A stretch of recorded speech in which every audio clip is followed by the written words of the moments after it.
സഹോദരരെ, ഒന്നു രാജാക്കന്മാർ പുസ്തകം ഇവിടെ ആരംഭിക്കുകയാണ്. സോളമൻ കിരീടാവകാശി, 1-ാം അധ്യായം. ദാവീദ് രാജാവ് വൃദ്ധനായി.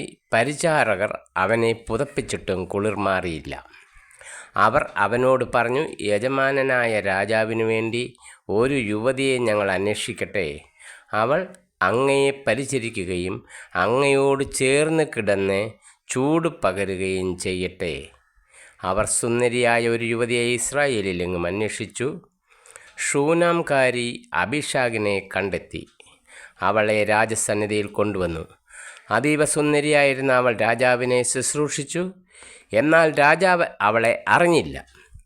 അക്കാലത്ത് ഹഗ്ഗീത്തിൻ്റെ മകൻ അദോനിയ താൻ രാജാവാകുമെന്ന് വൻപ് പറഞ്ഞു. അവൻ രഥങ്ങളെയും കുതിരക്കാരെയും 50 അകമ്പടിക്കാരെയും ഒരുക്കി. നീ എന്താണ് ചെയ്യുന്നത് എന്ന് ചോദിച്ച് ഒരിക്കലും പിതാവായ ദാവീദ് അവനെ ശാസിച്ചിരുന്നില്ല. അബ്സലോമിന് ശേഷം ജനിച്ച അവനും അതികോമളനായിരുന്നു. അവൻ സെരൂയായുടെ മകൻ യോവാബിനോടും പുരോഹിതൻ അബിയാദറിനോടും ആലോചിച്ചു. അവർ അവന് പിന്തുണ നൽകി. എന്നാൽ പുരോഹിതൻ സാദോക്ക്, യഹോദായുടെ മകൻ ബനായ, പ്രവാചകൻ നാഥാൻ, ഷിമെയി, റേയ് എന്നിവരും ദാവീദിൻ്റെ അംഗരക്ഷകരായ ധീരയോദ്ധാക്കളും അവൻ്റെ പക്ഷത്ത് ചേർന്നില്ല. ഒരു ദിവസം അദോനിയ എൻറോഗിൽ അരുവിയുടെ സമീപത്തുള്ള സൊഹാലേത്ത് കല്ലിനരികെ ആടുകളെയും കാളക്കുട്ടികളെയും മുഴുത്ത കാലികളെയും ബലിയർപ്പിച്ചു. ബലിയോടനുബന്ധിച്ച് വിരുന്നിന് ദാവീദ് രാജാവിൻ്റെ പുത്രന്മാരായ തൻ്റെ എല്ലാ സഹോദരന്മാരെയും യൂദായിലെ എല്ലാ രാജസേവകന്മാരെയും അവൻ ക്ഷണിച്ചിരുന്നു. എന്നാൽ പ്രവാചകൻ നാഥാൻ, ബനായ, രാജാവിൻ്റെ അംഗരക്ഷകരായ യോദ്ധാക്കൾ, തൻ്റെ സഹോദരൻ സോളമൻ എന്നിവരെ അവൻ ക്ഷണിച്ചില്ല. സോളമൻ്റെ അമ്മ ബത്ശേബയോട് നാഥാൻ പറഞ്ഞു, നമ്മുടെ ജനം യജമാനനായ ദാവീദ് അറിയാതെ ഹഗ്ഗീത്തിൻ്റെ മകൻ അദോനിയ രാജാവായിരിക്കുന്നുവെന്ന് നീ കേട്ടില്ലേ? നിൻ്റെയും നിൻ്റെ പുത്രൻ സോളമൻ്റെയും ജീവൻ രക്ഷിക്കാൻ എൻ്റെ ഉപദേശം സ്വീകരിക്കുക. ഉടൻ ചെന്ന് ദാവീദ് രാജാവിനോട് പറയുക, എൻ്റെ യജമാനനായ രാജാവേ, എൻ്റെ മകൻ സോളമൻ അങ്ങയുടെ പിൻഗാമിയായി സിംഹാസനത്തിൽ ഉപവിഷ്ടനാകുമെന്ന് ഈ ദാസിയോട് അങ്ങ് ശപഥം ചെയ്തിട്ടില്ലേ? പിന്നെ എന്തുകൊണ്ടാണ് അദോനിയ രാജാവായിരിക്കുന്നത്? നീ രാജാവുമായി സംസാരിച്ചു കൊണ്ടിരിക്കുമ്പോൾ തന്നെ ഞാൻ വന്ന് നിന്നെ പിന്താങ്ങിക്കൊള്ളാം. ബത്ശേബ ശയനമുറിയിൽ രാജാവിൻ്റെ അടുക്കൽ ചെന്നു. ഷൂനാംകാരി അബീഷാഗ് വൃദ്ധനായ അവനെ പരിചരിക്കുകയായിരുന്നു. ബത്ശേബ രാജാവിനെ താണുവണങ്ങി. എന്താണ് നിൻ്റെ ആഗ്രഹം? രാജാവ് അവളോട് ചോദിച്ചു.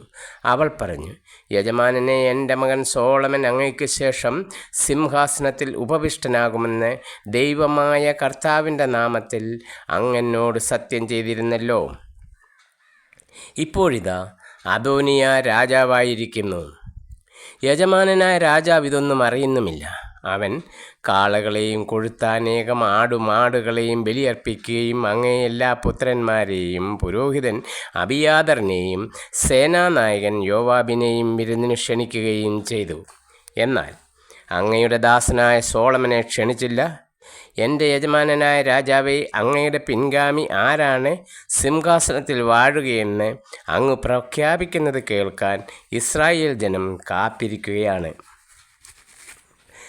അങ്ങ് പിതാക്കന്മാരോട് ചേരുമ്പോൾ എന്നെയും എൻ്റെ മകൻ സോളമനെയും അവർ രാജ്യദ്രോഹികളായി കണക്കാക്കും.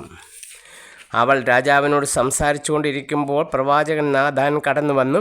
അവൻ വന്ന വിവരം രാജാവിനെ അറിയിച്ചു. നാഥാൻ രാജസന്നിധിയിൽ താണു വണങ്ങി. അവൻ രാജാവിനോട് ചോദിച്ചു, എൻ്റെ യജമാനനായ രാജാവേ, അദോനിയ അങ്ങയുടെ പിൻഗാമിയായി ഭരിക്കണമെന്നും അവനാണ് അങ്ങയുടെ സിംഹാസനത്തിൽ ഉപവിഷ്ടനാകേണ്ടതെന്നും അങ്ങ് കൽപ്പിച്ചിട്ടുണ്ടോ? അവൻ ഇന്ന് കാളകളെയും കൊഴുത്ത അനേകം ആടുമാടുകളെയും ബലിയർപ്പിച്ചു. എല്ലാ രാജകുമാരന്മാരെയും സേനാധിപന്മാരെയും പുരോഹിതൻ അബിയാതറിനെയും വിരുന്നിന് ക്ഷണിച്ചിരിക്കുന്നു. അവർ അവനോടുകൂടെ തിന്നു കുടിക്കുകയും അദോനിയ രാജാവ് നീണാൾ വാഴട്ടെ എന്ന് ആർപ്പ് വിളിക്കുകയും ചെയ്യുന്നു. എന്നാൽ അങ്ങേ ദാസനായ എന്നെയും പുരോഹിതൻ സാദോക്കിനെയും യഹോദയായുടെ മകൻ ബനായായെയും അങ്ങയുടെ ദാസനായ സോളമനെയും ക്ഷണിച്ചിട്ടില്ല. യജമാനനായ രാജാവിൻ്റെ പിൻഗാമിയായി സിംഹാസനത്തിൽ ഇരിക്കേണ്ടത് ആരെന്ന് അങ്ങയുടെ ദാസരെ അറിയിച്ചിട്ടില്ലല്ലോ. ഇക്കാര്യം അങ്ങയുടെ കൽപ്പനയനുസരിച്ച് തന്നെയാണോ നടന്നത്? അപ്പോൾ ബത്ശേബയെ വിളിക്കാൻ രാജാവ് ആജ്ഞാപിച്ചു. അവൾ രാജാവിൻ്റെ മുമ്പാകെ വന്നു നിന്നു. അവൻ ശപഥം ചെയ്തു, സകല കഷ്ടതകളിൽ നിന്ന് എന്നെ രക്ഷിച്ച കർത്താവാണേ, നിന്റെ മകനായ സോളമൻ എനിക്ക് ശേഷം എൻ്റെ സിംഹാസനത്തിൽ വാഴുമെന്ന് ഇസ്രായേലിൻ്റെ ദൈവമായ കർത്താവിൻ്റെ നാമത്തിൽ നിന്നോട് ഞാൻ സത്യം ചെയ്തിട്ടുള്ളതനുസരിച്ച് ഇന്ന് ഞാൻ പ്രവർത്തിക്കും. ബത്ശേബ രാജാവിനെ സാഷ്ടാംഗം നമസ്കരിച്ചുകൊണ്ട് പറഞ്ഞു, എൻ്റെ യജമാനനായ ദാവീദ് രാജാവ് എന്നേക്കും ജീവിക്കട്ടെ. പുരോഹിതൻ സാദോക്കിനെയും പ്രവാചകൻ നാഥാനെയും യഹോയാദായുടെ മകൻ ബനായായെയും തൻ്റെ അടുത്തേക്ക് വിളിക്കുവാൻ ദാവീദ് രാജാവ് കൽപ്പിച്ചു. അവർ വന്നപ്പോൾ അവൻ പറഞ്ഞു, നിങ്ങൾ രാജസേവകന്മാരെ കൂട്ടിക്കൊണ്ട് എൻ്റെ മകൻ സോളമനെ എൻ്റെ കോവർ കഴുതയുടെ പുറത്തിരുത്തി ഹീഹോനിലേക്ക് കൊണ്ടുപോകുവിൻ. അവിടെ വെച്ച് പുരോഹിതൻ സാദോക്കും പ്രവാചകൻ നാഥാനും അവനെ ഇസ്രായേലിൻ്റെ രാജാവായി അഭിഷേകം ചെയ്യട്ടെ. സോളമൻ രാജാവ് നീണാൾ വാഴട്ടെ എന്ന് കാഹളം മുഴക്കി ആർപ്പിടുവിൻ. അതിനുശേഷം നിങ്ങൾ അവൻ്റെ പിന്നാലെ പോരുക. അവൻ വന്ന് എൻ്റെ സിംഹാസനത്തിലിരുന്ന് എനിക്ക് പകരം ഭരണം നടത്തട്ടെ. ഇസ്രായേലിൻ്റെയും യൂദായുടെയും അധിപനായി അവനെ ഞാൻ നിയമിച്ചിരിക്കുന്നു. യഹോയാദായുടെ മകൻ ബനായ രാജാവിനോട് പറഞ്ഞു, അപ്രകാരം സംഭവിക്കട്ടെ. യജമാനനായ രാജാവിൻ്റെ ദൈവമായ കർത്താവ് അപ്രകാരം തന്നെ കൽപ്പിക്കുമാറാകട്ടെ. കർത്താവ് യജമാനനായ രാജാവിനോട് കൂടെ എന്നതുപോലെ സോളമനോട് കൂടിയും ആയിരിക്കട്ടെ. അവൻ്റെ ഭരണം എൻ്റെ യജമാനനായ ദാവീദ് രാജാവിൻ്റേതിനേക്കാൾ മഹത്വപൂർണ്ണമാകട്ടെ. പുരോഹിതൻ സാദോക്കും പ്രവാചകൻ നാഥാനും യഹോയാദായുടെ മകൻ ബനായായും ക്രേത്യരും പെലത്യരും സോളമനെ ദാവീദ് രാജാവിൻ്റെ കോവർ കഴുതയുടെ പുറത്തിരുത്തി ഹീഹോനിലേക്ക് കൊണ്ടുപോയി. പുരോഹിതൻ സാദോക്ക് വിശുദ്ധ കൂടാരത്തിൽ നിന്നും തൈലം നിറച്ച കൊമ്പെടുത്ത് സോളമനെ അഭിഷേകം ചെയ്തു. അവർ കാഹളം മുഴക്കി, സോളമൻ രാജാവ് നീണാൾ വാഴട്ടെ. ജനം ആർപ്പ് വിളിച്ചു. കുഴലൂതുകയും ഭൂമി പിളരുമാർ ആഹ്ലാദാരവം മുഴക്കുകയും ചെയ്തുകൊണ്ട് ജനം അവനെ അനുഗമിച്ചു. അദോനിയായും അതിഥികളും ആ സ്വരം കേട്ടു. അപ്പോഴേക്കും വിരുന്ന് കഴിഞ്ഞിരുന്നു. കാഹളനാദം കേട്ടപ്പോൾ എന്താണ് നഗരത്തിൽ ഘോഷമെന്ന് യോബാബ് ചോദിച്ചു. അവർ സംസാരിച്ചുകൊണ്ടിരിക്കെ പുരോഹിതൻ അബിയാതറിൻ്റെ മകൻ ജോനാഥൻ അവിടെ വന്നു. അദോനിയ അവനോട് പറഞ്ഞു, വരുക, ധീരനായ നീ സത്വാർത്തയും കൊണ്ടായിരിക്കുമല്ലോ വരുന്നത്. അങ്ങനെയല്ല, ജോനാഥൻ പറഞ്ഞു, നമ്മുടെ യജമാനൻ ദാവീദ് രാജാവ് സോളമനെ രാജാവാക്കിയിരിക്കുന്നു. പുരോഹിതൻ സാദോക്കിനും പ്രവാചകൻ നാഥാനെയും യഹോയാദായുടെ മകൻ ബനായായെയും ക്രേത്യരും പെലത്യരും രാജാവ് അവനോടൊപ്പം അയച്ചിട്ടുണ്ട്. അവർ അവനെ രാജാവിൻ്റെ കോവർ കഴുതയുടെ പുറത്താണ് എഴുന്നള്ളിച്ചത്. പുരോഹിതൻ സാദോക്കും പ്രവാചകൻ നാഥാനും അവനെ ഹീഹോനിൽ വെച്ച് രാജാവായി അഭിഷേകം ചെയ്തു. പട്ടണം ഇളകി മറിയത്തക്കവണ്ണം ആഹ്ലാദാരവം മുഴക്കിക്കൊണ്ട് അവർ അവിടെ നിന്നും മടങ്ങിപ്പോയി. അതാണ് നിങ്ങൾ കേട്ട ശബ്ദം. സോളമൻ സിംഹാസനത്തിൽ ആരൂഢനായിരിക്കുന്നു. മാത്രമല്ല, രാജസേവകന്മാരും നമ്മുടെ യജമാനൻ ദാവീദ് രാജാവിനെ അഭിനന്ദിക്കാൻ ചെന്നിരുന്നു.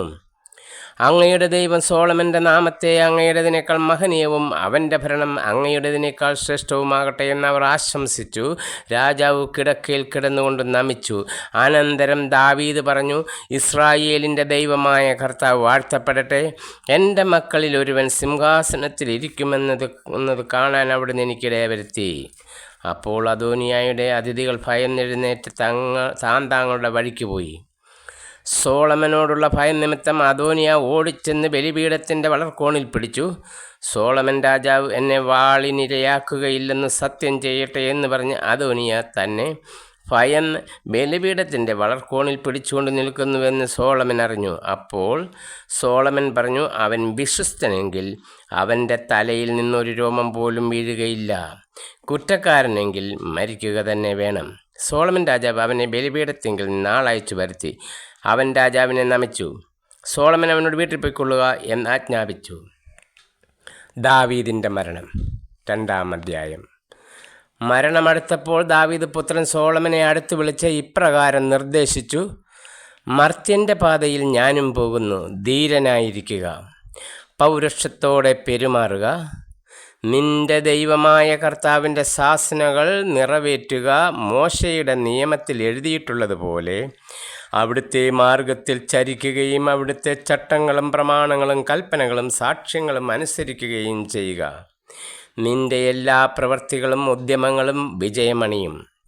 നിന്റെ സന്താനങ്ങൾ നേർവഴിക്ക് നടക്കുകയും പൂർണ്ണ ഹൃദയത്തോടും പൂർണ്ണ മനസ്സോടും കൂടെ എൻ്റെ മുൻപിൽ വിശ്വസ്തരായി വർത്തിക്കുകയും ചെയ്താൽ നിന്റെ സന്തതി ഇസ്രായേലിൻ്റെ സിംഹാസനത്തിൽ നിന്ന് അറ്റുപോവുകയില്ല എന്ന് കർത്താവ് എന്നോട് അരുളി ചെയ്ത വാഗ്ദാനം നിറവേറ്റേണ്ടതിന് നീ അവിടുത്തെ അനുസരിക്കുക. സെരൂയായുടെ മകൻ യോവാബ് എന്നോട് ചെയ്തത് എന്തെന്ന് നിനക്കറിയാമല്ലോ. അവൻ ഇസ്രായേലിലെ 2 സൈന്യാധിപന്മാരെ, നേറിൻ്റെ മകൻ അബ്നേറിനെയും യദേറിൻ്റെ മകൻ ആമാസയെയും കൊലപ്പെടുത്തി. യുദ്ധകാലത്തെ രക്തച്ചൊരിച്ചിലിന് പകരം വീട്ടാൻ അവൻ സമാധാനകാലത്തെ അവരെ വധിക്കുകയും രക്തം ചൊരിയുകയും ചെയ്തു. അവൻ നിരപരാധരെ കൊലപ്പെടുത്തി. അങ്ങനെ എൻ്റെ പാദുകങ്ങളും അരപ്പട്ടയും രക്തം പുരണ്ടിരിക്കുന്നു. ആകയാൽ നീ തന്ത്രപൂർവം പ്രവർത്തിക്കുക.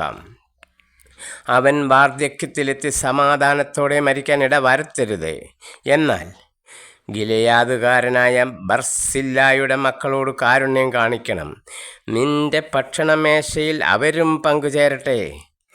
നിന്റെ സഹോദരനായ അബ്സലോമിൽ നിന്ന് ഞാൻ പലായനം ചെയ്തപ്പോൾ അവർ എന്നെ കാരുണ്യത്തോടെ സ്വീകരിച്ചു. ബഹൂറിൻകാരനും ബെഞ്ചമിൻ ഗോത്രജനുമായ ഗേരായുടെ മകൻ ഷിമെയി നിന്നോടുകൂടെയാണല്ലോ. ഞാൻ മഹാനായിമിലേക്ക് പോയപ്പോൾ എന്നെ കഠിനമായി ശപിച്ചവനാണവൻ. എങ്കിലും ജോർദാൻ കരയിൽ അവൻ എന്നെ എതിരേറ്റു. അതിനാൽ അവനെ ഞാൻ വാളിനിരയാക്കുകയില്ലെന്ന് കർത്താവിൻ്റെ നാമത്തിൽ സത്യം ചെയ്തിട്ടുണ്ട്. എന്നാലും അവൻ നിരപരാധനാണെന്ന് കരുതരുത്. അവനോട് എന്ത് ചെയ്യണമെന്ന് നിനക്കറിയാം. നീ ബുദ്ധിമാനാണല്ലോ. അവൻ്റെ നരച്ച തല രക്തരൂക്ഷിതമായി പാതാളത്തിലെത്തട്ടെ. ദാവീദ് മരിച്ചു. അവനെ നഗരത്തിൽ അടക്കം ചെയ്തു. അവൻ ഇസ്രായേലിൽ 40 വർഷം ഭരിച്ചു. 7 വർഷം ഹെബ്രോണിലും 33 വർഷം ജെറുസലേമിലും. പിതാവായ ദാവീദിൻ്റെ സിംഹാസനത്തിൽ സോളമൻ ആരൂഢനായി. അവൻ്റെ രാജ്യം സുപ്രതിഷ്ഠിതമായി.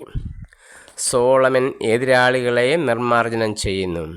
അങ്ങനെ ഇരിക്കെ ഹഗ്ഗീത്തിൻ്റെ മകൻ അദോനിയ സോളമൻ്റെ അമ്മ ബത്ത്ശേബയെ ചെന്ന് കണ്ടു.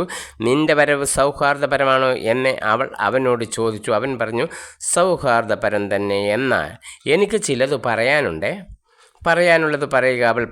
അവൻ പറഞ്ഞു, രാജ്യം എനിക്ക് കിട്ടേണ്ടതായിരുന്നുവെന്ന് നിങ്ങൾക്കറിയാമല്ലോ. ഞാൻ രാജാവാകുമെന്ന് ഇസ്രായേൽ ജനം പ്രതീക്ഷിച്ചിരുന്നു. എന്നാൽ മറിച്ച് സംഭവിച്ചു. എൻ്റെ സഹോദരൻ രാജാവായി. ഇത് കർത്താവിൻ്റെ ഹിതമാണ്.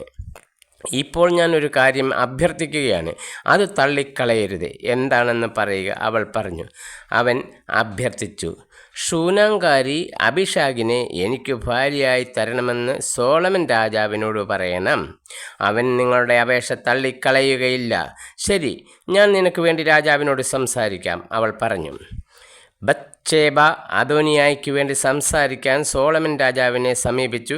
രാജാവ് എഴുന്നേറ്റ് അവളെ അഭിവാദനം ചെയ്തിട്ട് സിംഹാസനത്തിലിരുന്നു. മാതാവിനെ ഇരിപ്പിടം സജ്ജീകരിച്ചു.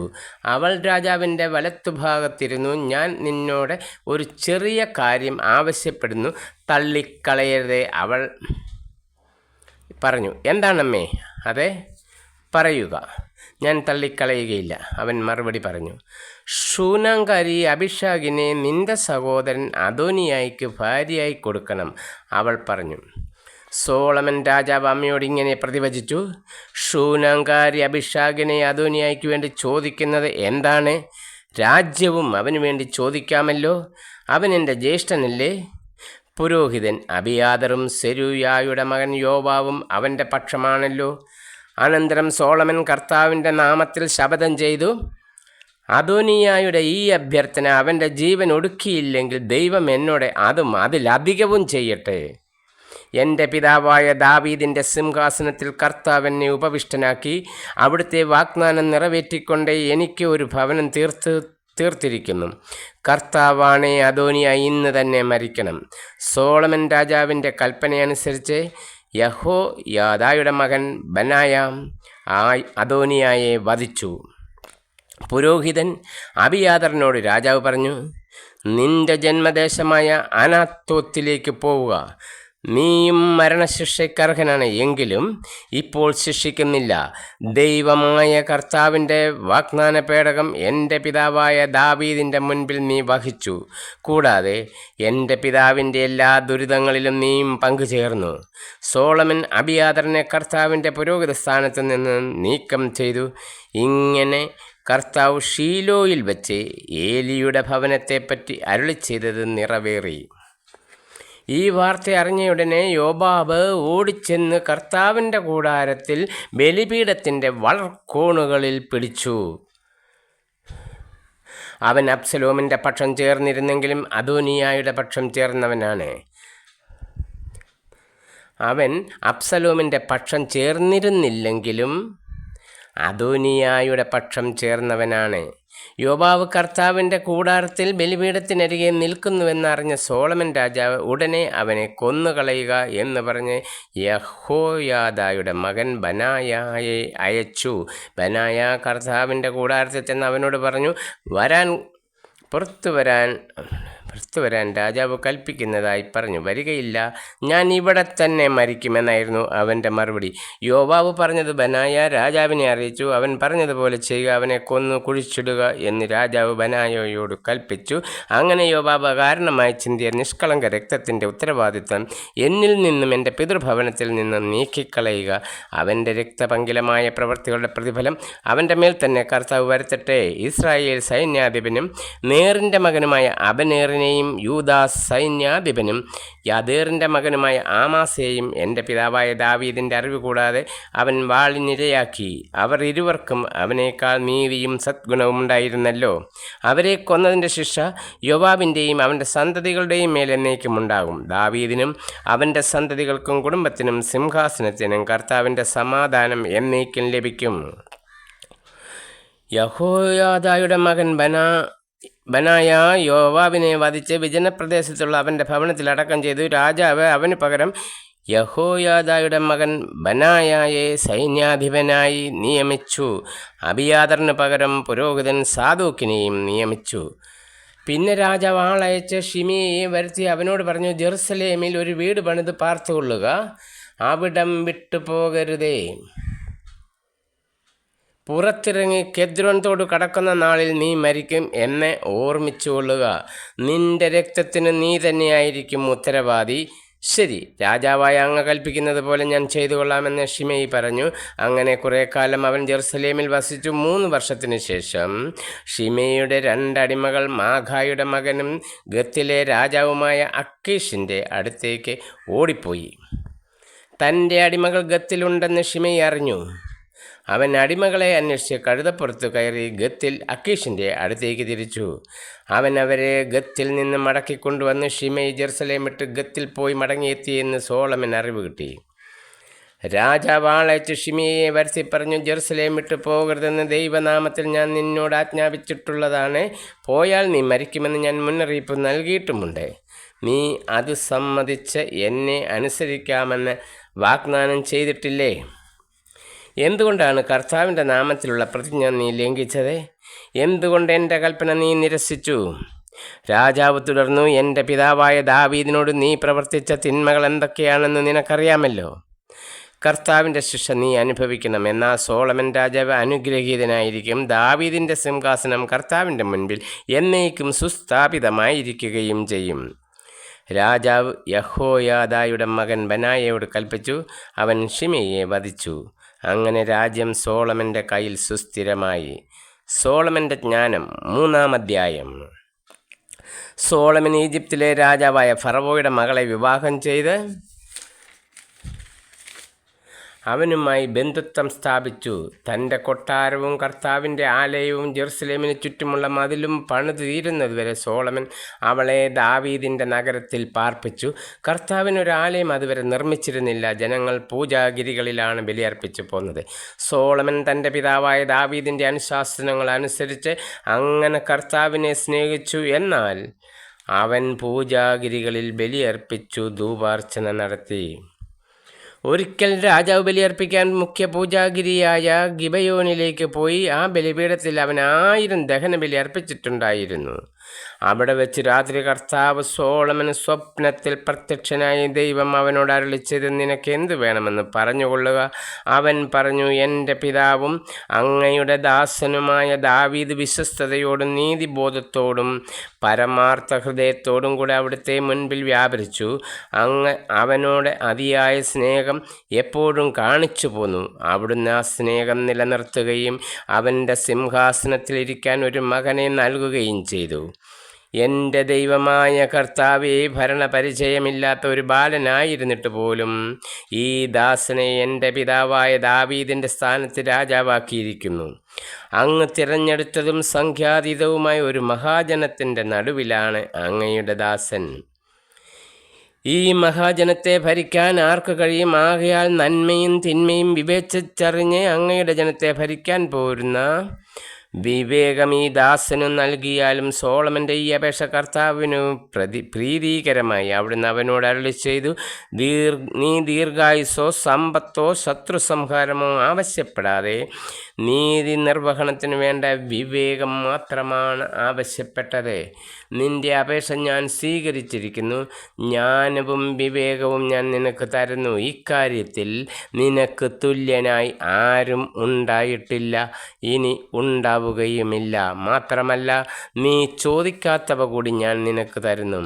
നിന്റെ ജീവിതകാലം മുഴുവൻ സമ്പത്തും മഹത്വവും മറ്റൊരു രാജാവിനും ഇല്ലാത്ത വിധം നിനക്കുണ്ടായിരിക്കും. നിന്റെ പിതാവായ ദാവീദിനെ പോലെ എൻ്റെ നിയമങ്ങളും കൽപ്പനകളും പാലിക്കുകയും എൻ്റെ മാർഗത്തിൽ ചരിക്കുകയും ചെയ്താൽ നിനക്ക് ഞാൻ ദീർഘായുസ് നൽകും. സോളമൻ നിദ്രയിൽ നിന്നുണർന്നു. അത് ദർശനമായിരുന്നെന്ന് അവന് മനസ്സിലായി. അവൻ ജെറുസലേമിലേക്ക് മടങ്ങി കർത്താവിൻ്റെ വാഗ്ദാന പേടകത്തിൻ്റെ മുൻപിൽ വന്ന് ദഹനബലികളും സമാധാന ബലികളും അർപ്പിച്ചു. പിന്നെ തൻ്റെ സേവകന്മാർക്ക് അവൻ വിരുന്ന് നൽകി. ഒരു ദിവസം 2 വേശ്യകൾ രാജസന്നിധിയിൽ വന്നു. ഒരുവൾ പറഞ്ഞു, യജമാനനെ, ഇവളും ഞാനും ഒരേ വീട്ടിൽ താമസിക്കുന്നു. ഇവൾ വീട്ടിലുള്ളപ്പോൾ ഞാനൊരു കുഞ്ഞിനെ പ്രസവിച്ചു. 3 ദിവസം കഴിഞ്ഞ് ഇവളും പ്രസവിച്ചു. ആ വീട്ടിൽ ഞങ്ങളെ കൂടാതെ ആരുമുണ്ടായിരുന്നില്ല. രാത്രി ഉറക്കത്തിൽ ഇവൾ തൻ്റെ കുട്ടിയുടെ മേൽ കിടക്കാനിടയായി. കുട്ടി മരിച്ചുപോയി. അർദ്ധരാത്രിയിൽ ഇവൾ എഴുന്നേറ്റ്, ഞാൻ നല്ല ഉറക്കമായിരുന്നു. ഇവൾ എൻ്റെ മകനെ എടുത്തു തൻ്റെ മാറിടത്തിൽ കിടത്തി. മരിച്ച കുഞ്ഞിനെ എൻ്റെ മാറിടത്തിലും കിടത്തി. ഞാൻ രാവിലെ കുഞ്ഞിന് മുല കൊടുക്കുവാൻ എഴുന്നേറ്റപ്പോൾ കുട്ടി മരിച്ചിരിക്കുന്നതായി കണ്ടു. സൂക്ഷിച്ചു നോക്കിയപ്പോൾ എൻ്റെ കുഞ്ഞല്ല അതെന്ന് മനസ്സിലായി. മറ്റവൾ പറഞ്ഞു, അങ്ങനെയല്ല, ജീവനുള്ള കുട്ടി എൻ്റേതാണ്, മരിച്ച കുട്ടിയാണ് നിൻ്റേത്. ആദ്യത്തെ സ്ത്രീ എതിർത്തു, അല്ല, മരിച്ച കുട്ടിയാണ് നിൻ്റേത്, എൻ്റെ കുട്ടിയാണ് ജീവിച്ചിരിക്കുന്നത്. അവർ ഇങ്ങനെ രാജസന്നിധിയിൽ തർക്കിച്ചു. അപ്പോൾ രാജാവ് പറഞ്ഞു, എൻ്റെ കുട്ടി ജീവിച്ചിരിക്കുന്നു, നിൻ്റെ കുട്ടിയാണ് മരിച്ചതെന്ന് ഒരുവളും, നിൻ്റെ കുട്ടി മരിച്ചു പോയി, എൻ്റേതാണ് ജീവനോടെ ഇരിക്കുന്നതെന്നും മറ്റവളും പറയുന്നു. ഒരു വാൾ കൊണ്ടുവരിക, രാജാവ് കൽപ്പിച്ചു. സേവകൻ വാൾ കൊണ്ടുവന്നു. രാജാവ് വീണ്ടും കൽപ്പിച്ചു, ജീവനുള്ള കുഞ്ഞിനെ 2 പകുത്ത് ഇരുവർക്കും കൊടുക്കുക.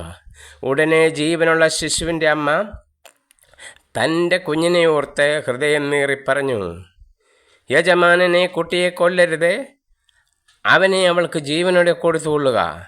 എന്നാൽ മറ്റവൾ പറഞ്ഞു, കുട്ടിയെ എനിക്കും വേണ്ട, നിനക്കും വേണ്ട, അവനെ വിഭജിക്കുക. അപ്പോൾ രാജാവ് കൽപ്പിച്ചു, ജീവനുള്ള ശിശുവിനെ ആദ്യത്തെ സ്ത്രീക്ക് കൊടുക്കുക. ശിശുവിനെ കൊല്ലേണ്ടതില്ല, അവളാണ് അതിൻ്റെ അമ്മ. ഇസ്രായേൽ ജനം രാജാവിൻ്റെ വിധി നിർണയം അറിഞ്ഞു. നീതി നടത്തുന്നതിൽ ദൈവിക ജ്ഞാനം അവനുണ്ടെന്നറിഞ്ഞ് അവർ അവനോട് ഭയഭക്തിയുള്ളവരായി തീർന്നു. ഭരണ സംവിധാനം 4-ാം അധ്യായം. സോളമൻ ഇസ്രായേൽ മുഴുവൻ്റെയും രാജാവായിരുന്നു.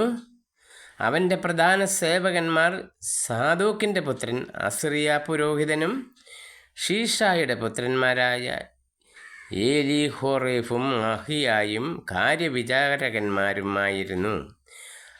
അഹിലൂദിൻ്റെ പുത്രൻ യഹോഷഫാത്ത് നടപടിയെഴുത്തുകാരനും യഹോയാദായുടെ പുത്രൻ ബനായ സൈന്യാധിപനും സാദോക്കും അബിയാതറും പുരോഹിതന്മാരുമായിരുന്നു. നാഥാൻ്റെ പുത്രന്മാരായ അസറിയ മേൽവിചാരകനും സാബൂദ് പുരോഹിതനും രാജാവിൻ്റെ തോഴനുമായിരുന്നു. ആഗീഷാർ ആയിരുന്നു കൊട്ടാര വിചാരിപ്പുകാരൻ. അടിമകളുടെ മേൽനോട്ടം അബദൂയുടെ പുത്രൻ അദോണിറാമിനായിരുന്നു. രാജാവിനും കുടുംബത്തിനും ഭക്ഷണ സാധനങ്ങൾ എത്തിച്ചു കൊടുക്കാൻ സോളമൻ ഇസ്രായേലിൽ ആകെ 12 പേരുണ്ടായിരുന്നു. ഓരോരുത്തർ ഓരോ മാസത്തേക്ക് വേണ്ട സാധനങ്ങൾ എത്തിച്ചു കൊടുത്തിരുന്നു. അവർ എഫ്രായിം മലനാട്ടിൽ ബൻഹൂർ, മക്കാസ്, ഷാൽബിം, ബത്ത്ഷെമേഷ്, ഏലോൻ, ബത്ത് ഹനാൻ എന്നീ പ്രദേശങ്ങളിൽ, ബെൻദക്കർ, അരുബ്ബോത്തിൽ, ബെൻഹേസേദ്, സൊക്കായും ഹേഫർ പ്രദേശവും ഇവൻ്റെ അധീനതയിലായിരുന്നു. നഫത്തോറിൽ ബൻ അബിനാദാബ് സോളമൻ്റെ പുത്രി തഫാത്ത് ഇവൻ്റെ ഭാര്യയായിരുന്നു. താനാക്ക്, മെഗിദോ എന്നീ നഗരങ്ങളിലും സാരേദിനു സമീപം ജസ്രേലിന് താഴെ ബത്ത്ഷയാൻ മുതൽ ആബേൽ മെഹാലയും യോക്മെയാമിൻ്റെ അപ്പുറം വരെ ബത്ത്ഷേയാൻ പ്രദേശം മുഴുവനിലും അഹിലൂദിൻ്റെ മകൻ ബാന, ഗിലെയാദിലെ റാമോത്തിൽ ബെൻഗേമർ, മനാസയുടെ മകൻ ജായിരിനെ ഹിലയാദിലുള്ള ഗ്രാമങ്ങളും മതിലുകളും പിച്ചളയോടാമ്പലോടുകൂടിയ വാതിലുകളുമുള്ള 60 പട്ടണങ്ങളുൾപ്പെട്ട ബാഷാനിലെ അർഗോബ് പ്രദേശവും ഇവൻ്റെ അധീനതയിലായിരുന്നു. മഹാനൈമിൽ ഇദ്ദോയുടെ മകൻ അഹിനാദാബ്, നഫ്താലി പ്രദേശത്തെ അഹിമാസ് സോളമൻ്റെ പുത്രി ബത്സ്മത്ത് ഇവൻ്റെ ഭാര്യയായിരുന്നു. ആഷേറിലും ബയോലോത്തിലും ഹൂഷായുടെ മകൻ ബാന, ഇസാക്കറിൽ പരുവയുടെ മകൻ യഹോഷഫാത്ത്, ബെഞ്ചമിൻ പ്രദേശത്തെ ഏലായുടെ മകൻ ഷിമെയി, അമോര്യ രാജാവായ സീഹോനും ബാഷാൻ രാജാവുമായ ഓഗും ഭരിച്ചിരുന്ന ഗിലെയാദ് പ്രദേശത്തെ ഊറിയുടെ മകൻ ഗേബർ, കൂടാതെ യൂദയായിൽ ഒരു അധിപനും ഉണ്ടായിരുന്നു. യൂദയായിലെയും ഇസ്രായേലിലെയും ജനം കടൽ തീരത്തെ മണൽത്തിരി പോലെ അസംഖ്യമായിരുന്നു. അവർ തിന്നും കുടിച്ചും ഉല്ലാസഭരിതരായി കഴിഞ്ഞു. യൂഫ്രട്ടീസ് നദി മുതൽ ഫിലിസ്ത്യരുടെ നാടും ഈ ഈജിപ്തിൻ്റെ അതിർത്തിയും വരെയുള്ള പ്രദേശങ്ങൾ സോളമൻ്റെ ഭരണത്തിന് കീഴിലായിരുന്നു.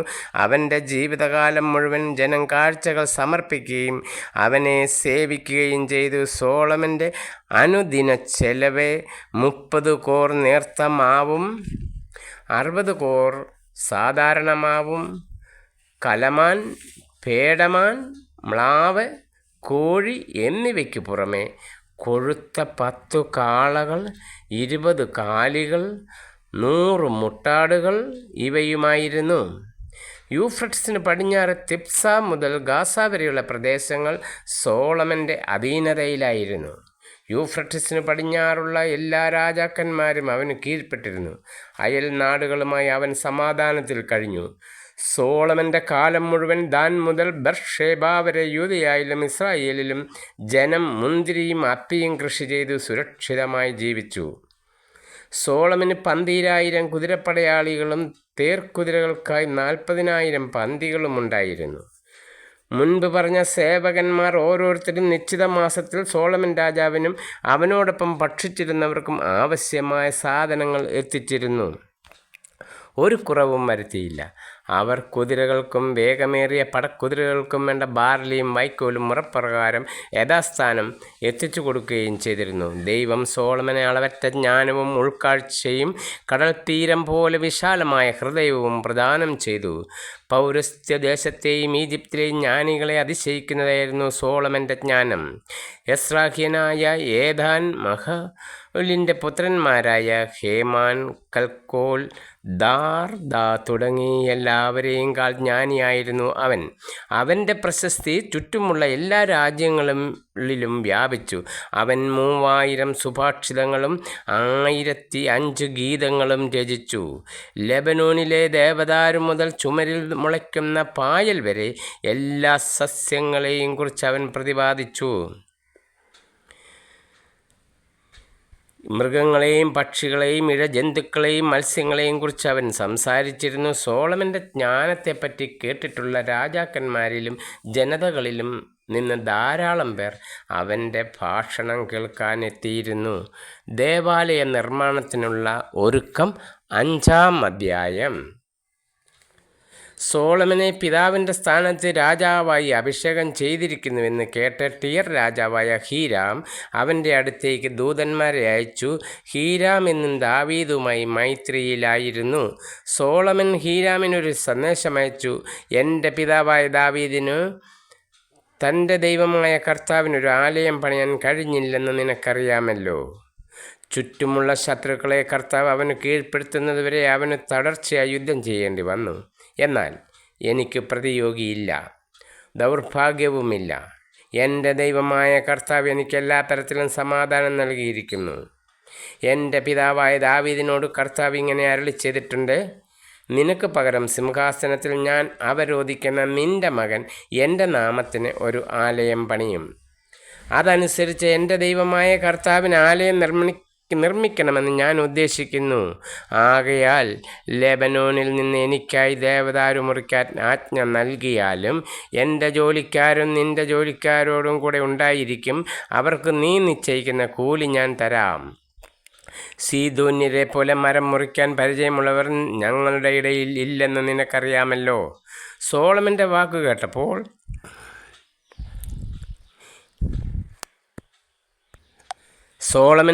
കേട്ടപ്പോൾ ഹീരാം അതീവ സന്തുഷ്ടനായി പറഞ്ഞു: ഈ മഹത്തായ ജനത്തെ ഭരിക്കാൻ ജ്ഞാനിയായ ഒരു മകനെ ദാവീദിനു നൽകിയ കർത്താവ് വാഴ്ത്തപ്പെടട്ടെ. ഹീരാം ദൂതൻ മുഖേന സോളമനെ അറിയിച്ചു: നിന്റെ സന്ദേശം കിട്ടി. ദേവദാരുവിൻ്റെയും സരളമരത്തിൻ്റെയും കാര്യം നിന്റെ ആഗ്രഹം പോലെ ചെയ്യാം. എൻ്റെ ജോലിക്കാർ ലെബനോനിൽ നിന്ന് തടി കടലിലേക്കിറക്കും. പിന്നീട് ചങ്ങാടങ്ങളാക്കി നീ പറയുന്ന സ്ഥലത്തേക്ക് അയച്ചു തരാം. കരയ്ക്കടുക്കുമ്പോൾ നീ അവ ഏറ്റുവാങ്ങണം. എൻ്റെ കുടുംബത്തിനാവശ്യമായ ഭക്ഷണ സാധനങ്ങൾ നീ നൽകണമെന്ന് ഞാൻ ആഗ്രഹിക്കുന്നു. സോളമന് ആവശ്യമായ ദേവദാരുവും സരളമരവും ഹീരാം നൽകി. ഹീരാമിൻ്റെ ഗാർഹിക ആവശ്യങ്ങൾക്കായി സോളമൻ 20,000 കോർ ഗോതമ്പും ആട്ടിയെടുത്ത 20,000 കോർ എണ്ണയും കൊടുത്തു. ആണ്ടുതോറും ഹീരാമിന് ഇവ കൊടുത്തുകൊണ്ടിരുന്നു. കർത്താവ് വാഗ്ദാനപ്രകാരം സോളമന് ജ്ഞാനം നൽകി. ഹീരാമും സോളമനും സമാധാനത്തിൽ കഴിഞ്ഞുകൂടുകയും ഇരുവരും ഉടമ്പടിയിൽ ഏർപ്പെടുകയും ചെയ്തു. സോളമൻ രാജാവ് ഇസ്രായേലിൻ്റെ എല്ലാ ഭാഗത്തു നിന്ന് അടിമവേലയ്ക്ക് ആളെ എടുത്തു. 30,000 പേരാണ് ഇങ്ങനെ തിരഞ്ഞെടുക്കപ്പെട്ടത്.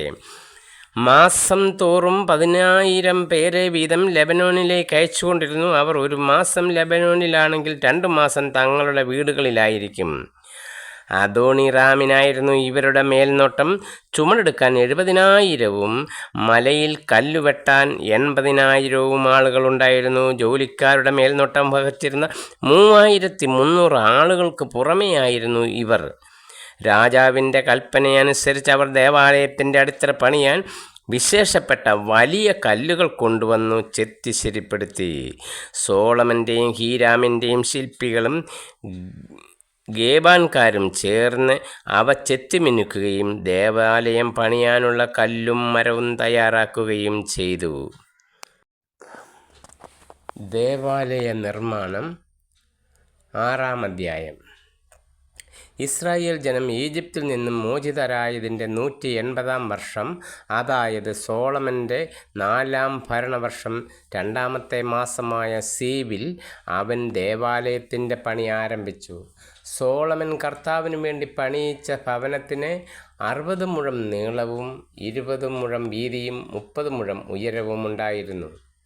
ദേവാലയത്തിൻ്റെ മുൻഭാഗത്ത് 10 മുഴം ഉയരവും ആലയത്തിൻ്റെ വീതിക്കൊപ്പം 20 മുഴം നീളവുമുള്ള ഒരു പൂമുഖം ഉണ്ടായിരുന്നു. ദേവാലയ ഭിത്തിയിൽ പുറത്തേക്ക് കുറഞ്ഞു വരുന്ന ജനലുകൾ ഉണ്ടായിരുന്നു. ശ്രീകോവിലടക്കം ദേവാലയത്തിൻ്റെ ചുറ്റുമുള്ള ഭിത്തികളോട് ചേർന്ന് തട്ടുകളായി മുറികൾ നിർമ്മിച്ചു. താഴത്തെ നിലയ്ക്ക് 5 മുഴവും നടുവിലത്തേതിന് 6 മുഴവും മുകളിലത്തേതിന് 7 മുഴവും വീതിയുണ്ടായിരുന്നു. തുലാങ്ങൾ ദേവാലയ ഭിത്തിയിൽ തുളച്ചു കടക്കാതിരിക്കാൻ ആലയത്തിന് പുറമേ ഭിത്തികളിൽ ഗളം നിർമ്മിച്ച് അവ ഘടിപ്പിച്ചു. നേരത്തെ ചെത്തുമിനുക്കിയ കല്ലുകളായിരുന്നത് കൊണ്ട് പണി നടക്കുന്ന സമയത്ത് മഴുവിൻ്റെയോ ചുറ്റികയുടെയോ മറ്റ് ഇരുമ്പായുധങ്ങളുടെയോ ശബ്ദം ദേവാലയത്തിൽ കേട്ടിരുന്നില്ല. താഴത്തെ നിലയുടെ വാതിൽ ദേവാലയത്തിൻ്റെ തെക്കുവശത്തായിരുന്നു. ഗോവണിയിലൂടെ നടുവിലത്തെ നിലയിലേക്കും അവിടെ നിന്ന് 3-ാമത്തെ നിലയിലേക്കും മാർഗമുണ്ടായിരുന്നു. ഇങ്ങനെ അവൻ ദേവാലയം പണി തീർത്തു. ദേവദാരുവിൻ്റെ പലകകളും തുലാങ്ങളും കൊണ്ടാണ് മച്ചുണ്ടാക്കിയത്. തട്ടുകൾ പണിയിച്ചത് ആലയത്തിന് ചുറ്റും 5 മുഴം ഉയരത്തിലാണ്. ദേവദാരുത്തടി കൊണ്ട് അവ ആലയവുമായി ബന്ധിപ്പിച്ചു. സോളമന് കർത്താവിൻ്റെ അരുളപ്പാടുണ്ടായി, നീ എനിക്ക് ഭവനം പണിയുകയാണല്ലോ. എൻ്റെ ചട്ടങ്ങൾ ആചരിച്ചും എൻ്റെ അനുശാസനങ്ങൾ അനുസരിച്ചും എൻ്റെ കൽപ്പനകൾ പാലിച്ചും നടന്നാൽ ഞാൻ നിൻ്റെ പിതാവായ ദാവീദിനോട് ചെയ്ത വാഗ്ദാനം നിന്നിൽ നിറവേറ്റും. ഞാൻ ഇസ്രായേൽ മക്കളുടെ മധ്യേ വസിക്കും. എൻ്റെ ജനമായ ഇസ്രായേലിനെ ഞാൻ ഉപേക്ഷിക്കുകയില്ല. സോളമൻ ദേവാലയത്തിൻ്റെ പണി പൂർത്തിയാക്കി. അവൻ ദേവാലയ ഭിത്തികളുടെ ഉൾവശം തറ മുതൽ മുകളറ്റം വരെ ദേവദാരു പലകകൾ കൊണ്ട് പൊതിഞ്ഞു. തറയിൽ സരളമരപ്പലകകളും നിരത്തി. ദേവാലയത്തിൻ്റെ പിൻഭാഗത്തെ 20 മുഴം തറ മുതൽ മുകളറ്റം വരെ ദേവദാരു പലക കൊണ്ട് വേർതിരിച്ചു. അങ്ങനെയാണ് അതിവിശുദ്ധമായ ശ്രീകോവിൽ നിർമ്മിച്ചത്. ശ്രീകോവിലിൻ്റെ മുൻപിലുള്ള ദേവാലയ ഭാഗത്തിന് 40 മുഴമായിരുന്നു നീളം. ഫലങ്ങളും വിടർന്ന പുഷ്പങ്ങളും കൊത്തിയ ദേവദാരു പലക കൊണ്ട് ആലയത്തിൻ്റെ ഉൾവശം മുഴുവൻ പൊതിഞ്ഞിരുന്നു. എല്ലായിടത്തും ദേവദാരു പലകകൾ കല്ല് തെല്ലും ദൃശ്യമായിരുന്നില്ല. കർത്താവിൻ്റെ വാഗ്ദാന പേടകം സ്ഥാപിക്കുന്നതിന് ആലയത്തിൻ്റെ ഉള്ളിൽ ശ്രീകോവിൽ സജ്ജമാക്കി. അതിന് 20 മുഴം വീതിയും നീളവും വീതിയും ഉണ്ടായിരുന്നു. അവനത് തങ്കം കൊണ്ട് പൊതിഞ്ഞു. ദേവദാരു കൊണ്ട് ബലിപീഠവും നിർമ്മിച്ചു. ദേവാലയത്തിൻ്റെ ഉൾവശം തങ്കം കൊണ്ട് പൊതിഞ്ഞ് ശ്രീകോവിലിൻ്റെ മുൻവശത്ത് കുറുകെ സ്വർണ്ണച്ചങ്ങലകൾ ബന്ധിച്ചു. അവിടവും സ്വർണം കൊണ്ട് പൊതിഞ്ഞു.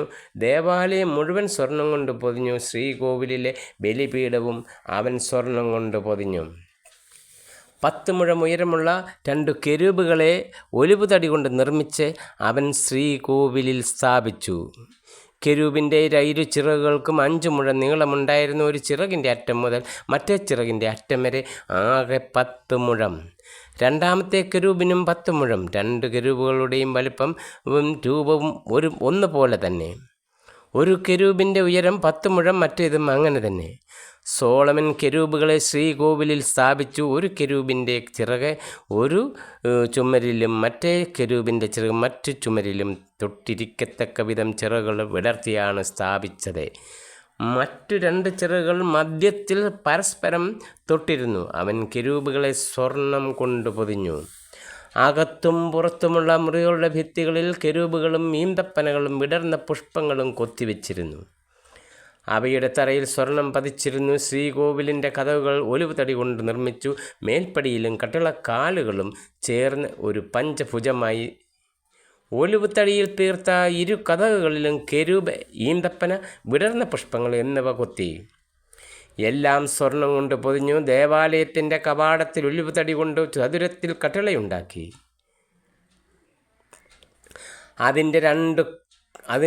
അതിൻ്റെ കതക് 2 സരളമരം കൊണ്ട് നിർമ്മിച്ചു. ഓരോന്നിനും ഈ 2 മടക്കുപാളിയുണ്ടായിരുന്നു. അവയിൽ കെരൂബുകളും ഈന്തപ്പനകളും വിടർന്ന പുഷ്പങ്ങളും കൊത്തിച്ചു. അവയും കൊത്തുപണികളും സ്വർണം കൊണ്ട് പൊതിഞ്ഞു. അകത്തെ അങ്കണം ചെത്തിമിനുക്കിയ 3 നിര കല്ലും 1 നിര ദേവദാരുത്തടിയും കൊണ്ട് നിർമ്മിച്ചു. 4-ാം വർഷം സീബ് മാസത്തിലാണ് ദേവാലയത്തിന് അടിസ്ഥാനമിട്ടത്. 11-ാം വർഷം 8-ാം മാസം, അതായത് ബുൽ മാസം, ദേവാലയത്തിൻ്റെ എല്ലാ ഭാഗങ്ങളും യഥാവിധി പൂർത്തിയായി. അങ്ങനെ ദേവാലയ നിർമ്മാണത്തിന് 7 വർഷം വേണ്ടി വന്നു. രാജകൊട്ടാരം 7-ാം അധ്യായം. സോളമൻ 13 വർഷം കൊണ്ട് കൊട്ടാരം പണിത് പൂർത്തിയാക്കി. അവൻ ലെബനോൻ കാനന മന്ദിരവും നിർമ്മിച്ചു. അതിന് നീളം 100 മുഴം, വീതി 50 മുഴം, ഉയരം 30 മുഴം. അതിന് ദേവദാരു കൊണ്ടുള്ള 3 നിര തൂണുകളും ഉത്തരവും ഉണ്ടായിരുന്നു. ഓരോ നിരയിലും 15 തൂണ് വീതം. 45 തൂണിന്മേൽ തുലാം വെച്ച ദേവദാരു പലക കൊണ്ടു തട്ടിട്ടു. 3 നിര ജാലകങ്ങൾ ഇരുഭിത്തികളിലും പരസ്പരാഭിമുഖമായി നിർമ്മിച്ചു. വാതിലുകളും ജനലുകളും ചതുരാകൃതിയിലുണ്ടാക്കി. ഇരുവശങ്ങളിലുമുള്ള ജനലുകൾ 3 നിരയിൽ പരസ്പരാഭിമുഖമായാണ് ഉറപ്പിച്ചത്. 50 മുഴം നീളവും 30 മുഴം വീതിയുമുള്ള സ്തംഭശാലയും അവൻ പണിയിച്ചു. അതിൻ്റെ മുൻവശത്തെ തൂണുകളിൽ വിധാനത്തോടുകൂടി പൂമുഖവും തീർത്തു. ന്യായാസന മണ്ഡപവും അവൻ നിർമ്മിച്ചു. തറ മുതൽ മുകളറ്റം വരെ ദേവദാരു കൊണ്ടാണ് അത് നിർമ്മിച്ചത്. മണ്ഡപത്തിൻ്റെ പിൻഭാഗത്ത് തനിക്ക് വസിക്കാൻ അതേ ശില്പവേലകളോടുകൂടി ഒരു ഭവനവും നിർമ്മിച്ചു. ഇതേ രീതിയിൽ ഒരു ഭവനം തൻ്റെ ഭാര്യയായ ഫറവോയുടെ പുത്രിക്ക് വേണ്ടിയും പണിതു. ഒരേ തോതിൽ വെട്ടിയെടുത്ത വലിയ കല്ലുകൊണ്ടാണ് ഇവയുടെയെല്ലാം അസ്ഥിവാരം മുതൽ മേൽപ്പുര വരെ, അകവും പുറവും, കർത്താവിൻ്റെ ആലയത്തിൻ്റെ അങ്കണം മുതൽ മുഖ്യാങ്കണം വരെയും പണി കഴിപ്പിച്ചത്. അടിസ്ഥാനമിട്ടത് 8-10 മുഴമുള്ള വിലയേറിയ വലിയ കല്ലുകൊണ്ടാണ്.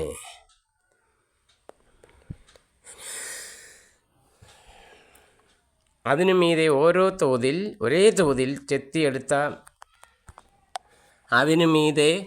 ഒരേ തോതിൽ ചെത്തിയെടുത്ത വിലയേറിയ കല്ലുകളും ദേവദാരു പലകകളും പാകിയിരുന്നു. മുഖ്യാങ്കണത്തിന് ചുറ്റുമെന്നതുപോലെ കർത്താവിൻ്റെ ആലയത്തിനും ഭൂമുഖത്തിനും ചുറ്റും 3 വരി ചെത്തിയ കല്ലും 1 വരി ദേവദാരു പലകയും ഉണ്ടായിരുന്നു. ദേവാലയത്തിൻ്റെ ഇതര സജ്ജീകരണങ്ങൾ. സോളമൻ രാജാവ് ടീറിൽ നിന്ന് ഹീരാമിനെ ആളയച്ചു വരുത്തി. അവൻ നഫ്താലി ഗോത്രത്തിലെ ഒരു വിധവയുടെ മകനായിരുന്നു.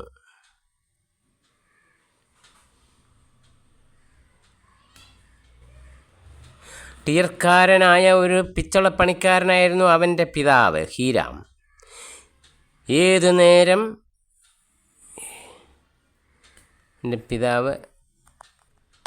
അവൻ്റെ പിതാവ് ഹീരാം ഏതുതരം പിച്ചളപ്പണിയും ചെയ്യാൻ പോരുന്ന പാടവും ബുദ്ധിയുമുള്ള ശില്പിയായിരുന്നു.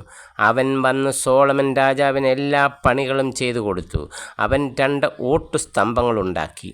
ഓരോന്നിനും 18 മുഴം ഉയരവും 12 മുഴം വണ്ണവുമായിരുന്നു.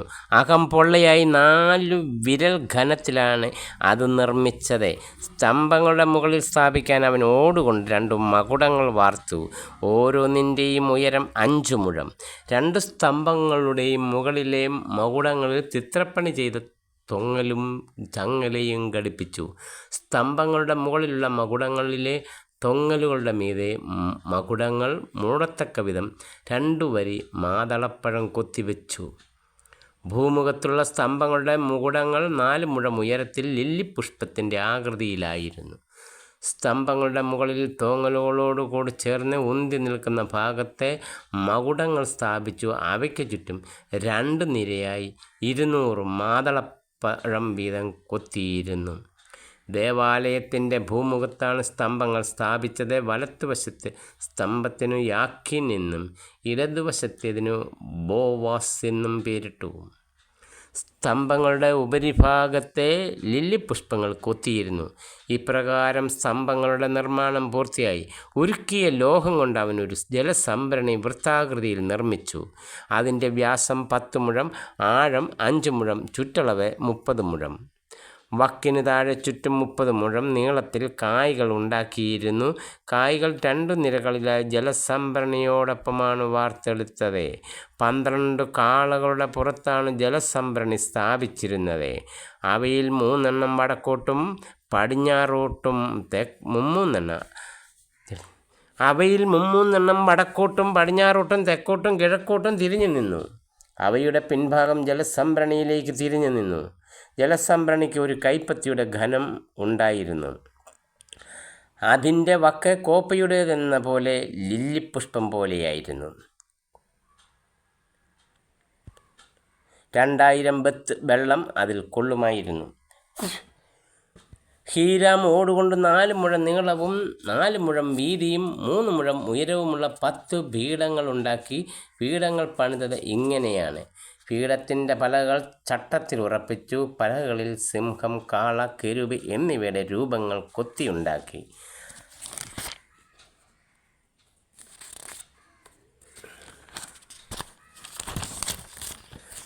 ചട്ടത്തിൽ താഴെയും മുകളിലും സിംഹം, കാള, പുഷ്പം എന്നിവ കൊത്തിവെച്ച് ഓരോ പീഠത്തിലും ഓടുകൊണ്ടുള്ള 4 ചക്രങ്ങളും 5 അച്ചുതണ്ടുകളും ഉണ്ടായിരുന്നു. 4 കോണുകളിലും ക്ഷാളനപാത്രത്തിനുള്ള താങ്ങുകളുണ്ടായിരുന്നു. അവയിൽ പുഷ്പമാല്യം വാർത്തിരുന്നു. 1 മുഴം ഉയർന്നു നിൽക്കുന്ന ഒരു മകുടത്തിലാണ് അതിൻ്റെ വായ് ഉറപ്പിച്ചിരുന്നത്. പീഠം പോലെ വൃത്താകൃതിയിൽ 1.5 മുഴം ഉയരമുള്ളതായിരുന്നു അത്. അതിലും കൊത്തുപണികളുണ്ടായിരുന്നു. അവയുടെ പലകൾ വൃത്താകൃതിയിലല്ല, ചതുരത്തിലായിരുന്നു. 4 ചക്രങ്ങളും പലയ്ക്കടിയിലായിരുന്നു. അവയുടെ അച്ചുതണ്ടുകൾ പീഠത്തോട് ഘടിപ്പിച്ചിരുന്നു. ചക്രത്തിൻ്റെ ഉയരം 1.5 മുഴം. രഥത്തിൻ്റെ ചക്രങ്ങൾ പോലെയാണ് ഇവയും. അച്ചുതണ്ടുകളും പട്ടകളും അരക്കാലുകളും ചക്രനാഭികളും വാർത്തുണ്ടാക്കിയവയായിരുന്നു. ഓരോ പീഠത്തിൻ്റെയും 4 കോണിലും താങ്ങുകളുണ്ടായിരുന്നു. അവ പീഠത്തോട് ഘടിപ്പിച്ചിരുന്നു. പീഠത്തിൻ്റെ മേൽഭാഗത്തെ 1/2 മുഴം ഉയരമുള്ള ഒരു വളയം നിർമ്മിച്ചു. അതിൻ്റെ താങ്ങുകളും തട്ടുകളും മുകൾ ഭാഗത്ത് ഘടിപ്പിച്ചിരുന്നു. താങ്ങുകളുടെയും തട്ടുകളുടെയും ഉപരിതലത്തിൽ കെരൂബ്, സിംഹം, ഈന്തപ്പന എന്നിവ ചുറ്റും പുഷ്പമാല്യങ്ങളോടുകൂടി കൊത്തിവെച്ചു. ഇങ്ങനെ ഓരോ അളവിലും രൂപത്തിലും ഹീരാം 10 പീഠങ്ങൾ പണിതു.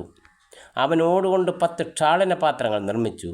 ഓരോ പീഠത്തിലും ഓരോ ക്ഷാളനപാത്രം ഉറപ്പിച്ച് 40 ബത്ത് സ്നാനത്തിനുള്ള ജലം കൊള്ളുന്നതും 4 മുഴം ഉയരമുള്ളതുമായിരുന്നു ഓരോന്നും. പീഠങ്ങളിൽ 5 ദേവാലയത്തിൻ്റെ തെക്കുവശത്തും 5 വടക്കുവശത്തുമാണ് സ്ഥാപിച്ചത്. ജലസംഭരണി ദേവാലയത്തിൻ്റെ തെക്കു കിഴക്കേ മൂലയിലായിരുന്നു. ഹീരാം കലങ്ങളും ചട്ടുകങ്ങളും കോപ്പകളും ഉണ്ടാക്കി. അങ്ങനെ അവൻ സോളമൻ രാജാവിനു വേണ്ടി കർത്താവിൻ്റെ ആലയത്തിലെ പണികൾ പൂർത്തിയാക്കി. 2 സ്തംഭങ്ങൾ, അവയുടെ ഗോളാകൃതിയിലുള്ള മകുടങ്ങൾ, അവയെ മൂടുന്ന 2 വലപ്പണികൾ, ആ വലപ്പണികളിൽ 2 നിരയായി 400 മാതളപ്പഴങ്ങൾ, 10 പീഠങ്ങൾ, അവയിൽ 10 ക്ഷാളനപാത്രങ്ങൾ, 1 ജലസംഭരണി, അതിൻ്റെ അടിയിൽ 12 കാള എന്നിവ ഹീരാം നിർമ്മിച്ചു. കർത്താവിൻ്റെ ഭവനത്തിലെ കലങ്ങൾ, ചട്ടുകങ്ങൾ, കോപ്പകൾ എന്നിവ അവൻ ഓടിൽ വാർത്തു. ജോർദാൻ സമതലത്തിൽ സൂക്കോത്തിനു സാരദ്ധാനും മധ്യേ കളിമൺ നിലത്ത് വെച്ചാണ് ഇവ രാജാവ് വാർപ്പിച്ചത്. പാത്രങ്ങൾ അസംഖ്യമായിരുന്നതിനാൽ സോളമൻ അവയുടെ തൂക്കമെടുത്തില്ല, ഓടിൻ്റെ തൂക്കം തിട്ടപ്പെടുത്തിയില്ല.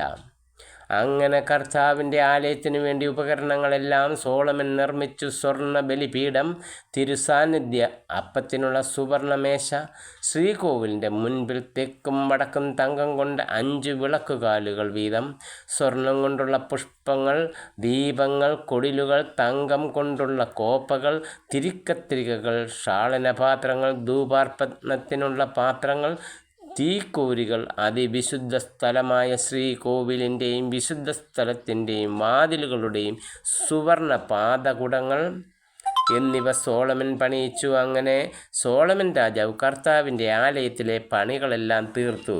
പിതാവായ ദാവീദ് സമർപ്പിച്ചിരുന്ന വസ്തുക്കൾ, സ്വർണവും വെള്ളിയും പാത്രങ്ങൾ ഉൾപ്പെടെ എല്ലാം കർത്താവിൻ്റെ ആലയത്തിലെ ഭണ്ഡാരങ്ങളിൽ നിക്ഷേപിച്ചു. വാഗ്ദാന പേടകം ദേവാലയത്തിൽ. 8-ാം അധ്യായം.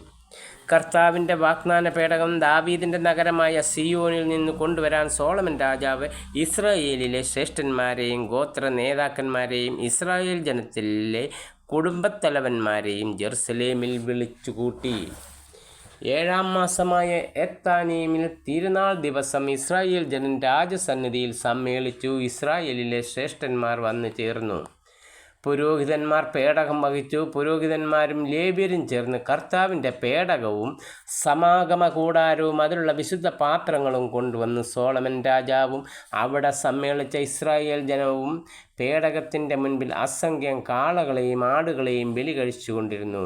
പുരോഹിതർ കർത്താവിൻ്റെ വാഗ്ദാന പേടകം അതിവിശുദ്ധ സ്ഥലമായ ശ്രീകോവിലിൽ യഥാസ്ഥാനം കെരൂബുകളുടെ ചിറകുകൾക്ക് കീഴിൽ സ്ഥാപിച്ചു. കെരൂബുകൾ പേടകത്തിനു മുകളിൽ ചിറകുകൾ വിരിച്ച് പേടകത്തെയും അതിൻ്റെ തണ്ടുകളെയും മറച്ചിരുന്നു. തണ്ടുകൾ നീണ്ടു നിന്നിരുന്നതിനാൽ അവയുടെ അഗ്രങ്ങൾ ശ്രീകോവിലിൻ്റെ മുൻപിലുള്ള വിശുദ്ധ സ്ഥലത്ത് നിന്ന് കാണാമായിരുന്നു, എങ്കിലും പുറമേ നിന്ന് ദൃശ്യമായിരുന്നില്ല. അവ ഇപ്പോഴും അവിടെയുണ്ട്. മോശ ഹൊറേബിൽ വെച്ച് നിക്ഷേപിച്ച 2 ശിലാഫലകങ്ങളല്ലാതെ ഒന്നും പേടകത്തിലുണ്ടായിരുന്നില്ല. അവിടെ വെച്ചാണ് ഈജിപ്തിൽ നിന്നും മോചിതരായി പോന്ന ഇസ്രായേൽ ജനവുമായി കർത്താവ് ഉടമ്പടി ചെയ്തത്. പുരോഹിതന്മാർ വിശുദ്ധ സ്ഥലത്തു നിന്നും പുറത്തിറങ്ങിയപ്പോൾ ഒരു മേഘം കർത്താവിൻ്റെ ആലയത്തിൽ നിറഞ്ഞു. മേഘം കാരണം പുരോഹിതന്മാർക്ക് അവിടെ നിന്ന് ശുശ്രൂഷ ചെയ്യാൻ സാധിച്ചില്ല. കർത്താവിൻ്റെ തേജസ് ആലയത്തിൽ നിറഞ്ഞു നിന്നു. അപ്പോൾ സോളമൻ പറഞ്ഞു, കർത്താവ് സൂര്യനെ ആകാശത്ത് സ്ഥാപിച്ചു, എന്നാൽ നിറഞ്ഞ അന്ധകാരത്തിലാണ് താൻ വസിക്കുകയെന്ന് അവിടുന്ന് അരുളി ചെയ്തു. അവിടുത്തേക്ക് എന്നേക്കും വസിക്കാൻ മഹനീയമായ ഒരാലയം ഞാൻ നിർമ്മിച്ചിരിക്കുന്നു. രാജാവ് തിരിഞ്ഞു കൂടി നിന്ന ഇസ്രായേൽ സമൂഹത്തെ അനുഗ്രഹിച്ചു. അവൻ പറഞ്ഞു, ഇസ്രായേലിൻ്റെ ദൈവമായ കർത്താവ് വാഴ്ത്തപ്പെടട്ടെ. എൻ്റെ പിതാവായ ദാവീദിന് നൽകിയ വാഗ്ദാനം തൻ്റെ കരങ്ങളാൽ ഇതാ അവിടുന്ന് പൂർത്തിയാക്കിയിരിക്കുന്നു. അവിടുന്ന് ദാവീദിനോട് അരുളി ചെയ്തു, എൻ്റെ ജനമായ ഇസ്രായേലിനെ ഈജിപ്തിൽ നിന്നും മോചിപ്പിച്ച നാൾ മുതൽ എനിക്കാലയം പണിയാൻ ഇസ്രായേൽ ഗോത്രങ്ങളിൽ നിന്നും ഞാൻ ഒരു നഗരവും തിരഞ്ഞെടുത്തില്ല. എന്നാൽ എൻ്റെ ജനമായ ഇസ്രായേലിനു നായകനായി ഞാൻ ദാവീദിനെ തിരഞ്ഞെടുത്തു. ഇസ്രായേലിൻ്റെ ദൈവമായ കർത്താവിന് ആലയം പണിയാൻ എൻ്റെ പിതാവായ ദാവീദ് അത്യധികം ആഗ്രഹിച്ചു. എൻ്റെ പിതാവായ ദാവീദിനോട് കർത്താവ് അരുളി ചെയ്തിട്ടുണ്ടായിരുന്നു, എനിക്ക് ആലയം പണിയാനുള്ള നിൻ്റെ അഭിലാഷം നല്ലത് തന്നെ, എങ്കിലും നീ അത് നിർമ്മിക്കുകയില്ല. നിനക്ക് ജനിക്കാനിരിക്കുന്ന പുത്രൻ എനിക്ക് ആലയം പണിയും. ഇതാ കർത്താവ് തൻ്റെ വാഗ്ദാനം നിറവേറ്റിയിരിക്കുന്നു. അവിടുന്ന് വാഗ്ദാനം ചെയ്തതുപോലെ ഞാൻ എൻ്റെ പിതാവായ ദാവീദിൻ്റെ സ്ഥാനത്തെ ഇസ്രായേലിൻ്റെ സിംഹാസനത്തിലിരിക്കുന്ന ഇസ്രായേലിൻ്റെ ദൈവമായ കർത്താവിന് ഞാനൊരു ആലയം നിർമ്മിച്ചിരിക്കുന്നു. നമ്മുടെ പിതാക്കന്മാരെ ഈജിപ്തിൽ നിന്ന് മോചിപ്പിച്ചപ്പോൾ കർത്താവ് അവരോട് ചെയ്ത ഉടമ്പടിയുടെ ഫലകം വെച്ചിരിക്കുന്ന പേടകത്തിന് അവിടെ ഞാനൊരു സ്ഥലം ഒരുക്കിയിട്ടുണ്ട്. സോളമൻ്റെ പ്രാർത്ഥന. സോളമൻ കർത്താവിൻ്റെ ബലിപീഠത്തിനു മുൻപിൽ ഇസ്രായേൽ ജനത്തിൻ്റെ സന്നിധിയിൽ ഉന്നതങ്ങളിലേക്ക് കരങ്ങൾ ഉയർത്തി പ്രാർത്ഥിച്ചു. ഇസ്രായേലിൻ്റെ ദൈവമായ കർത്താവേ, പൂർണ്ണ ഹൃദയത്തോടെ അങ്ങയുടെ സന്നിധിയിൽ വ്യാപരിക്കുന്ന ദാസന്മാരോടുള്ള ഉടമ്പടി പാലിക്കുകയും അനന്ത സ്നേഹം അവരുടെ മേൽ ചൊരിയുകയും ചെയ്യുന്ന അങ്ങയെപ്പോലെ ആകാശത്തിലും ഭൂമിയിലും വേറൊരു ദൈവമില്ല. എൻ്റെ പിതാവും അങ്ങയുടെ ദാസനുമായ ദാവീദിനോട് ചെയ്ത വാഗ്ദാനം അങ്ങ് നിറവേറ്റിയിരിക്കുന്നു. ആദരം കൊണ്ട് ചെയ്ത വാഗ്ദാനം ഇന്ന് കരം കൊണ്ട് പൂർത്തീകരിച്ചു. ഇസ്രായേലിൻ്റെ ദൈവമായ കർത്താവേ, എൻ്റെ പിതാവും അങ്ങയുടെ ദാസനുമായ ദാവീദിനോട് നീ എൻ്റെ മുൻപിൽ വ്യാപരിച്ചതുപോലെ നിൻ്റെ മക്കളും ചെയ്താൽ ഇസ്രായേലിൻ്റെ സിംഹാസനത്തിലിരിക്കാൻ നിനക്ക് ഒരവകാശി എൻ്റെ മുൻപിൽ ഉണ്ടാകാതെ വരില്ല എന്ന് അങ്ങ് ചെയ്ത വാഗ്ദാനം പാലിച്ചാലും. ഇസ്രായേലിൻ്റെ ദൈവമേ, എൻ്റെ പിതാവും അങ്ങയുടെ ദാസനുമായ ദാവീദിനോട് അങ്ങ് അരുളി ചെയ്ത വചനം ഇപ്പോൾ സ്ഥിരീകരിക്കപ്പെടട്ടെ. എന്നാൽ ദൈവം യഥാർത്ഥത്തിൽ ഭൂമിയിൽ വസിക്കുമോ? അങ്ങയെ ഉൾക്കൊള്ളാൻ സ്വർഗത്തിനും സ്വർഗാതിസ്വർഗത്തിനും അസാധ്യമെങ്കിൽ ഞാൻ നിർമ്മിച്ച ഈ ഭവനം എത്ര അപര്യാപ്തം. എൻ്റെ ദൈവമായ കർത്താവേ, അങ്ങയുടെ ദാസൻ്റെ പ്രാർത്ഥനകളും യാചനകളും ശ്രവിക്കണമേ. അങ്ങയുടെ ദാസൻ ഇന്ന് തിരുമുമ്പിൽ സമർപ്പിക്കുന്ന അർത്ഥനകളും നിലവിളിയും കേൾക്കണമേ. അങ്ങയുടെ ദാസൻ ഈ ഭവനത്തിൽ വെച്ച് സമർപ്പിക്കുന്ന പ്രാർത്ഥന കേൾക്കുന്നതിന് അങ്ങയുടെ കടാക്ഷം ഇതിന്മേൽ രാപകൽ ഉണ്ടായിരിക്കണമേ. അങ്ങയുടെ നാമം ഇവിടെ ഉണ്ടായിരിക്കുമെന്ന് അങ്ങ് അരുളി ചെയ്തിട്ടുണ്ടല്ലോ. ഈ ദാസനും അങ്ങയുടെ ജനമായ ഇസ്രായേലും ഇവിടെ സമർപ്പിക്കുന്ന യാചനകൾ സ്വീകരിക്കണമേ. അങ്ങ് വസിക്കുന്ന സ്വർഗത്തിൽ നിന്ന് ഞങ്ങളുടെ പ്രാർത്ഥന കേട്ട് ഞങ്ങളോട് ക്ഷമിക്കണമേ. അയൽക്കാരനോട് തെറ്റ് ചെയ്യുന്നവനോട് സത്യം ചെയ്യാൻ ആവശ്യപ്പെടുകയും അവൻ ഈ ഭവനത്തിൽ അങ്ങയുടെ ബലിപീഠത്തിന് മുൻപിൽ സത്യം ചെയ്യുകയും ചെയ്യുമ്പോൾ അങ്ങ് സ്വർഗത്തിൽ നിന്ന് അത് ശ്രവിച്ച് ദുഷ്ടനെ കുറ്റം വിധിച്ച് ശിക്ഷിക്കുകയും നീതിമാന് തക്ക സമ്മാനം നൽകുകയും ചെയ്തുകൊണ്ട് അങ്ങയുടെ ദാസന്മാരുടെ മേൽ ന്യായം നടത്തണമേ. അങ്ങയുടെ ജനമായ ഇസ്രായേൽ അങ്ങയ്ക്കെതിരെ പാപം ചെയ്ത് ശത്രുക്കളുടെ മുൻപിൽ പരാജയപ്പെടുകയും പശ്ചാത്തപിച്ച് അങ്ങയുടെ നാമം ഏറ്റുപറഞ്ഞ് ഈ ഭവനത്തിൽ വെച്ച് അങ്ങയോട് അപേക്ഷിക്കുകയും ചെയ്താൽ സ്വർഗത്തിൽ നിന്ന് അത് ശ്രവിക്കുകയും അങ്ങയുടെ ജനമായ ഇസ്രായേലിൻ്റെ പാപം ക്ഷമിച്ച് അവരുടെ പിതാക്കന്മാർക്ക് അവിടുന്ന് നൽകിയ ദേശത്തേക്ക് അവരെ തിരിച്ചു കൊണ്ടുവരികയും ചെയ്യണമേ.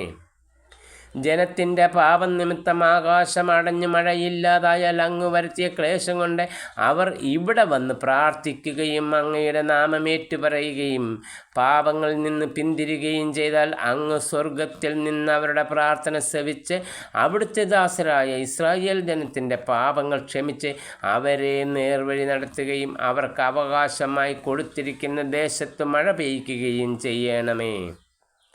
നാട്ടിൽ ക്ഷാമമുണ്ടാവുകയോ വസന്ത കതിർവാട്ടം പൂപ്പൽ വെട്ടുക്കിളി കീടം എന്നിവ കൊണ്ട് വിളവ് നശിക്കുകയോ ശത്രുക്കൾ നഗരം വളഞ്ഞ് അങ്ങയുടെ ജനത്തെ ആക്രമിക്കുകയോ മഹാമാരിയോ മറ്റു രോഗമോ അവരെ അലട്ടുകയോ ചെയ്യുമ്പോൾ വ്യക്തികളോ ജനം മുഴുവനുമോ വിധയിൽ ഈ ഭവനത്തിനു നേരെ കൈനീട്ടി പ്രാർത്ഥിച്ചാൽ അങ്ങ് വസിക്കുന്ന സ്വർഗത്തിൽ നിന്ന് അത് ശ്രവിക്കുകയും അവരോട് ക്ഷമിക്കുകയും ചെയ്യണമേ. അങ്ങ് ഞങ്ങളുടെ പിതാക്കന്മാർക്ക് ദാനം ചെയ്ത ഈ ഭൂമിയിൽ വസിക്കുന്ന കാലമെല്ലാം അവർ അങ്ങയെ ഭയപ്പെടുന്നതിന് അവരുടെ ഹൃദയം കാണുന്ന അങ്ങ് അവർ അർഹിക്കുന്ന പ്രതിഫലം നൽകണമേ. അങ്ങ് മാത്രമാണ് മനുഷ്യഹൃദയങ്ങളെ അറിയുന്നത്. അങ്ങയുടെ ജനമായ ഇസ്രായേലിൽ പെടാത്ത വിദേശി അങ്ങയുടെ മഹനീയ നാമത്തെയും അങ്ങയുടെ കരുത്തറ്റ കരങ്ങളുടെ പ്രവർത്തനങ്ങളെയും നീട്ടിയ ഭുജത്തെയും പറ്റി കേട്ട് അങ്ങയെ തേടി വന്ന് ഈ ആലയത്തിന് നേരെ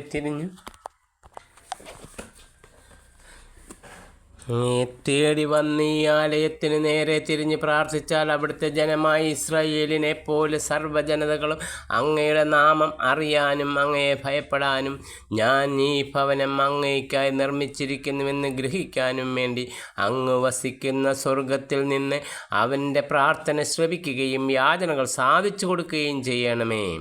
അങ്ങയുടെ ജനം അങ്ങയക്കുന്ന വഴിയിലൂടെ ശത്രുക്കൾക്കെതിരെ യുദ്ധത്തിന് പുറപ്പെടുമ്പോൾ അങ്ങ് തിരഞ്ഞെടുത്തിരിക്കുന്ന ഈ നഗരത്തിനു ഞാൻ അങ്ങയ്ക്ക് നിർമ്മിച്ചിരിക്കുന്ന ഈ ആലയത്തിനും അഭിമുഖമായി നിന്ന് പ്രാർത്ഥിച്ചാൽ അങ്ങ് സ്വർഗത്തിലിരുന്ന് അവരുടെ പ്രാർത്ഥനകളും യാചനകളും ശ്രവിച്ച് അവരെ വിജയത്തിലേക്ക് നയിക്കണമേ. അവർ അങ്ങയ്ക്കെതിരായി പാപം ചെയ്യുകയും പാപം ചെയ്യാത്ത മനുഷ്യനില്ലല്ലോ. അവിടുന്ന് കോപിച്ച് അവരെ ശത്രുവിനെ ഏൽപ്പിക്കുകയും ശത്രുക്കൾ അവരെ സമീപത്തോ വിദൂരത്തോ ഉള്ള തങ്ങളുടെ ദേശത്തേക്ക് തടവുകാരായി കൊണ്ടുപോവുകയും അവർ അവിടെ വെച്ച് ഹൃദയപൂർവ്വം പശ്ചാത്തപിച്ച് ഞങ്ങൾ പാപം ചെയ്തു പോയി അനീതിയും അകൃത്യവും പ്രവർത്തിച്ചു എന്ന് ഏറ്റുപറയുകയും ചെയ്താൽ തങ്ങളെ തടവുകാരാക്കിയ ശത്രുക്കളുടെ ദേശത്ത് വെച്ച് അവർ പൂർണ്ണ ഹൃദയത്തോടും പൂർണ്ണാത്മാവോടും കൂടെ അനുതപിച്ച് അങ്ങ് അവരുടെ പിതാക്കന്മാർക്ക് ദാനം ചെയ്ത ദേശത്തേക്കും തിരഞ്ഞെടുത്ത നഗരത്തിലേക്കും ഞാൻ അങ്ങയ്ക്ക് നിർമ്മിച്ചിരിക്കുന്ന ഈ ഭവനത്തിലേക്ക് നോക്കി അങ്ങയോട് പ്രാർത്ഥിക്കുകയും ചെയ്താൽ അങ്ങ് വസിക്കുന്ന സ്വർഗത്തിലിരുന്ന് അവരുടെ പ്രാർത്ഥനകളും യാചനകളും ശ്രവിച്ച് അവരെ രക്ഷിക്കണമേ. അങ്ങയ്ക്കെതിരെ പാപം ചെയ്ത അങ്ങയുടെ ജനത്തോട് അവരുടെ പാപങ്ങളും അതിക്രമങ്ങളും ക്ഷമിക്കണമേ. അവരെ തടവിലാക്കിയവർ അവരോട് കാരുണ്യം കാണിക്കുന്നതിന് അങ്ങ് കൃപ ചെയ്യണമേ. ഈജിപ്തിലെ ഇരുമ്പ് ചൂളയിൽ നിന്ന് അങ്ങ് മോചിപ്പിച്ച അങ്ങയുടെ ജനവും അവകാശവുമാണല്ലോ അവർ. അങ്ങയുടെ ദാസനും ജനവും സഹായം അപേക്ഷിക്കുമ്പോൾ അവരെ കടാക്ഷിക്കണമേ. അവരുടെ പ്രാർത്ഥനകൾ ശ്രവിക്കണമേ. ദൈവമായ കർത്താവേ, അങ്ങ് ഞങ്ങളുടെ പിതാക്കന്മാരെ ഈജിപ്തിൽ നിന്നും കൊണ്ടുവന്നപ്പോൾ അങ്ങയുടെ ദാസനായ മോശ വഴി അരുളി ചെയ്തതുപോലെ ഭൂമിയിലെ സകല ജനതകളിലും നിന്ന് അവരെ അങ്ങയുടെ അവകാശമായി തിരഞ്ഞെടുത്തതാണല്ലോ. കർത്താവിനോടുള്ള പ്രാർത്ഥനകൾക്കും യാചനകൾക്കും ശേഷം സോളമൻ അവിടുത്തെ ബലിപീഠത്തിൻ്റെ മുൻപിൽ നിന്ന് എഴുന്നേറ്റു. അവൻ കൈകൾ ആകാശത്തിലേക്ക് ഉയർത്തി മുട്ടുകുത്തി നിൽക്കുകയായിരുന്നു. അവൻ ഇസ്രായേൽ ജനത്തെ ശബ്ദമുയർത്തി ആശീർവദിച്ചു. തൻ്റെ വാഗ്ദാനമനുസരിച്ച് സ്വജനമായ ഇസ്രായേലിന് ശാന്തി നൽകിയ കർത്താവ് വാഴ്ത്തപ്പെടട്ടെ. തൻ്റെ ദാസനായ മോശ വഴി വാഗ്ദാനം ചെയ്ത നന്മകളിലൊന്നും അവിടുന്ന് നിറവേറ്റാതിരുന്നിട്ടില്ല. നമ്മുടെ ദൈവമായ കർത്താവ് നമ്മുടെ പിതാക്കന്മാരോടുകൂടെ എന്നതുപോലെ നമ്മോടുകൂടെയും ഉണ്ടായിരിക്കട്ടെ. നമ്മെ പുറന്തള്ളുകയോ ഉപേക്ഷിക്കുകയോ ചെയ്യാതിരിക്കട്ടെ. നാം അവിടുത്തെ മാർഗത്തിലൂടെ ചരിക്കുന്നതിനും അവിടുന്ന് നമ്മുടെ പിതാക്കന്മാർക്ക് നൽകിയ കൽപ്പനകളും ചട്ടങ്ങളും ശാസനകളും പാലിക്കുന്നതിനും അവിടുന്ന് നമ്മുടെ ഹൃദയങ്ങളെ തന്നിലേക്ക് തിരിക്കട്ടെ. കർത്താവിൻ്റെ സന്നിധിയിൽ ഞാൻ സമർപ്പിച്ച ഈ പ്രാർത്ഥനകളും യാചനകളും രാപകൽ അവിടുത്തെ മുൻപിൽ ഉണ്ടായിരിക്കുകയും അവിടുന്ന് ഈ ദാസനെയും തൻ്റെ ജനമായ ഇസ്രായേലിനെയും അനുദിനം പരിപാലിക്കുകയും ചെയ്യട്ടെ. അങ്ങനെ കർത്താവാണ് ദൈവമെന്നും അവിടുന്ന് മാത്രമാണ് ദൈവമെന്നും ഭൂമിയിലെ സർവ്വജനതകളും അറിയട്ടെ. ആകയാൽ ഇന്നത്തെ പോലെ അവിടുത്തെ കൽപ്പനകളും ചട്ടങ്ങളും അനുസരിച്ച് ജീവിക്കുന്നതിന് നിങ്ങളുടെ ഹൃദയം പൂർണ്ണമായി ദൈവമായ കർത്താവിൽ ആയിരിക്കട്ടെ. ദേവാലയ പ്രതിഷ്ഠ. രാജാവും ജനവും കർത്താവിൻ്റെ മുൻപിൽ ബലിയർപ്പിച്ചു. സോളമൻ 20,000 കാളകളെയും 1,20,000 ആടുകളെയും കർത്താവിനു സമാധാന ബലിയായി അർപ്പിച്ചു. ഇങ്ങനെ രാജാവും ഇസ്രായേൽ ജനവും കർത്താവിൻ്റെ ആലയത്തിൻ്റെ പ്രതിഷ്ഠ നടത്തി. അന്ന് തന്നെ രാജാവ് കർത്താവിൻ്റെ ആലയത്തിനു മുൻപിലുള്ള അങ്കണത്തിൻ്റെ മധ്യഭാഗം വിശദീകരിച്ചു.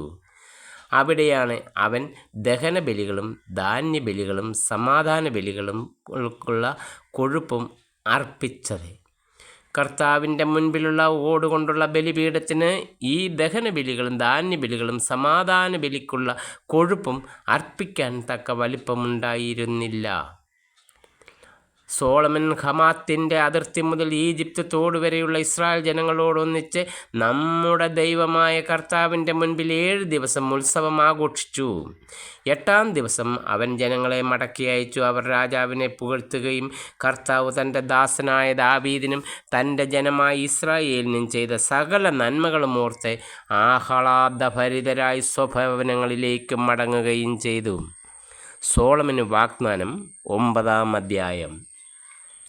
സോളമൻ ദേവാലയവും കൊട്ടാരവും താൻ ആഗ്രഹിച്ചതൊക്കെയും പണിത് പൂർത്തിയാക്കി. ഗിബയോനിൽ വെച്ച് എന്നതുപോലെ കർത്താവ് വീണ്ടും അവന് പ്രത്യക്ഷനായി അവിടെ അരുളിച്ചത്, നീ എൻ്റെ സന്നിധിയിൽ സമർപ്പിച്ച പ്രാർത്ഥനകളും യാചനകളും ഞാൻ ശ്രവിച്ചു.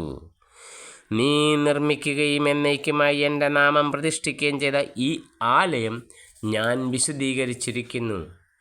എൻ്റെ ഹൃദയപൂർവകമായ കടാക്ഷമ സദാ അവിടെ ഉണ്ടായിരിക്കും. നിൻ്റെ പിതാവിനെ പോലെ നീയും ഹൃദയ നൈർമല്യത്തോടും പരസ്മാർത്ഥതയോടും കൂടെ എൻ്റെ മുൻപിൽ വ്യാപരിക്കുകയും ഞാൻ കൽപ്പിച്ചതെല്ലാം നിർവഹിക്കുകയും എൻ്റെ ചട്ടങ്ങളും നിയമങ്ങളും അനുസരിക്കുകയും ചെയ്താൽ ഇസ്രായേൽ സിംഹാസനം വാഴാൻ നിൻ്റെ വംശത്തിൽ സന്തതി അറ്റുപോകുകയില്ല എന്ന് നിൻ്റെ പിതാവായ ദാവീദിനോട് ഞാൻ വാഗ്ദാനം ചെയ്തതുപോലെ ഇസ്രായേലിൽ നിൻ്റെ സിംഹാസനം ഞാൻ എന്നേക്കും നിലനിർത്തും.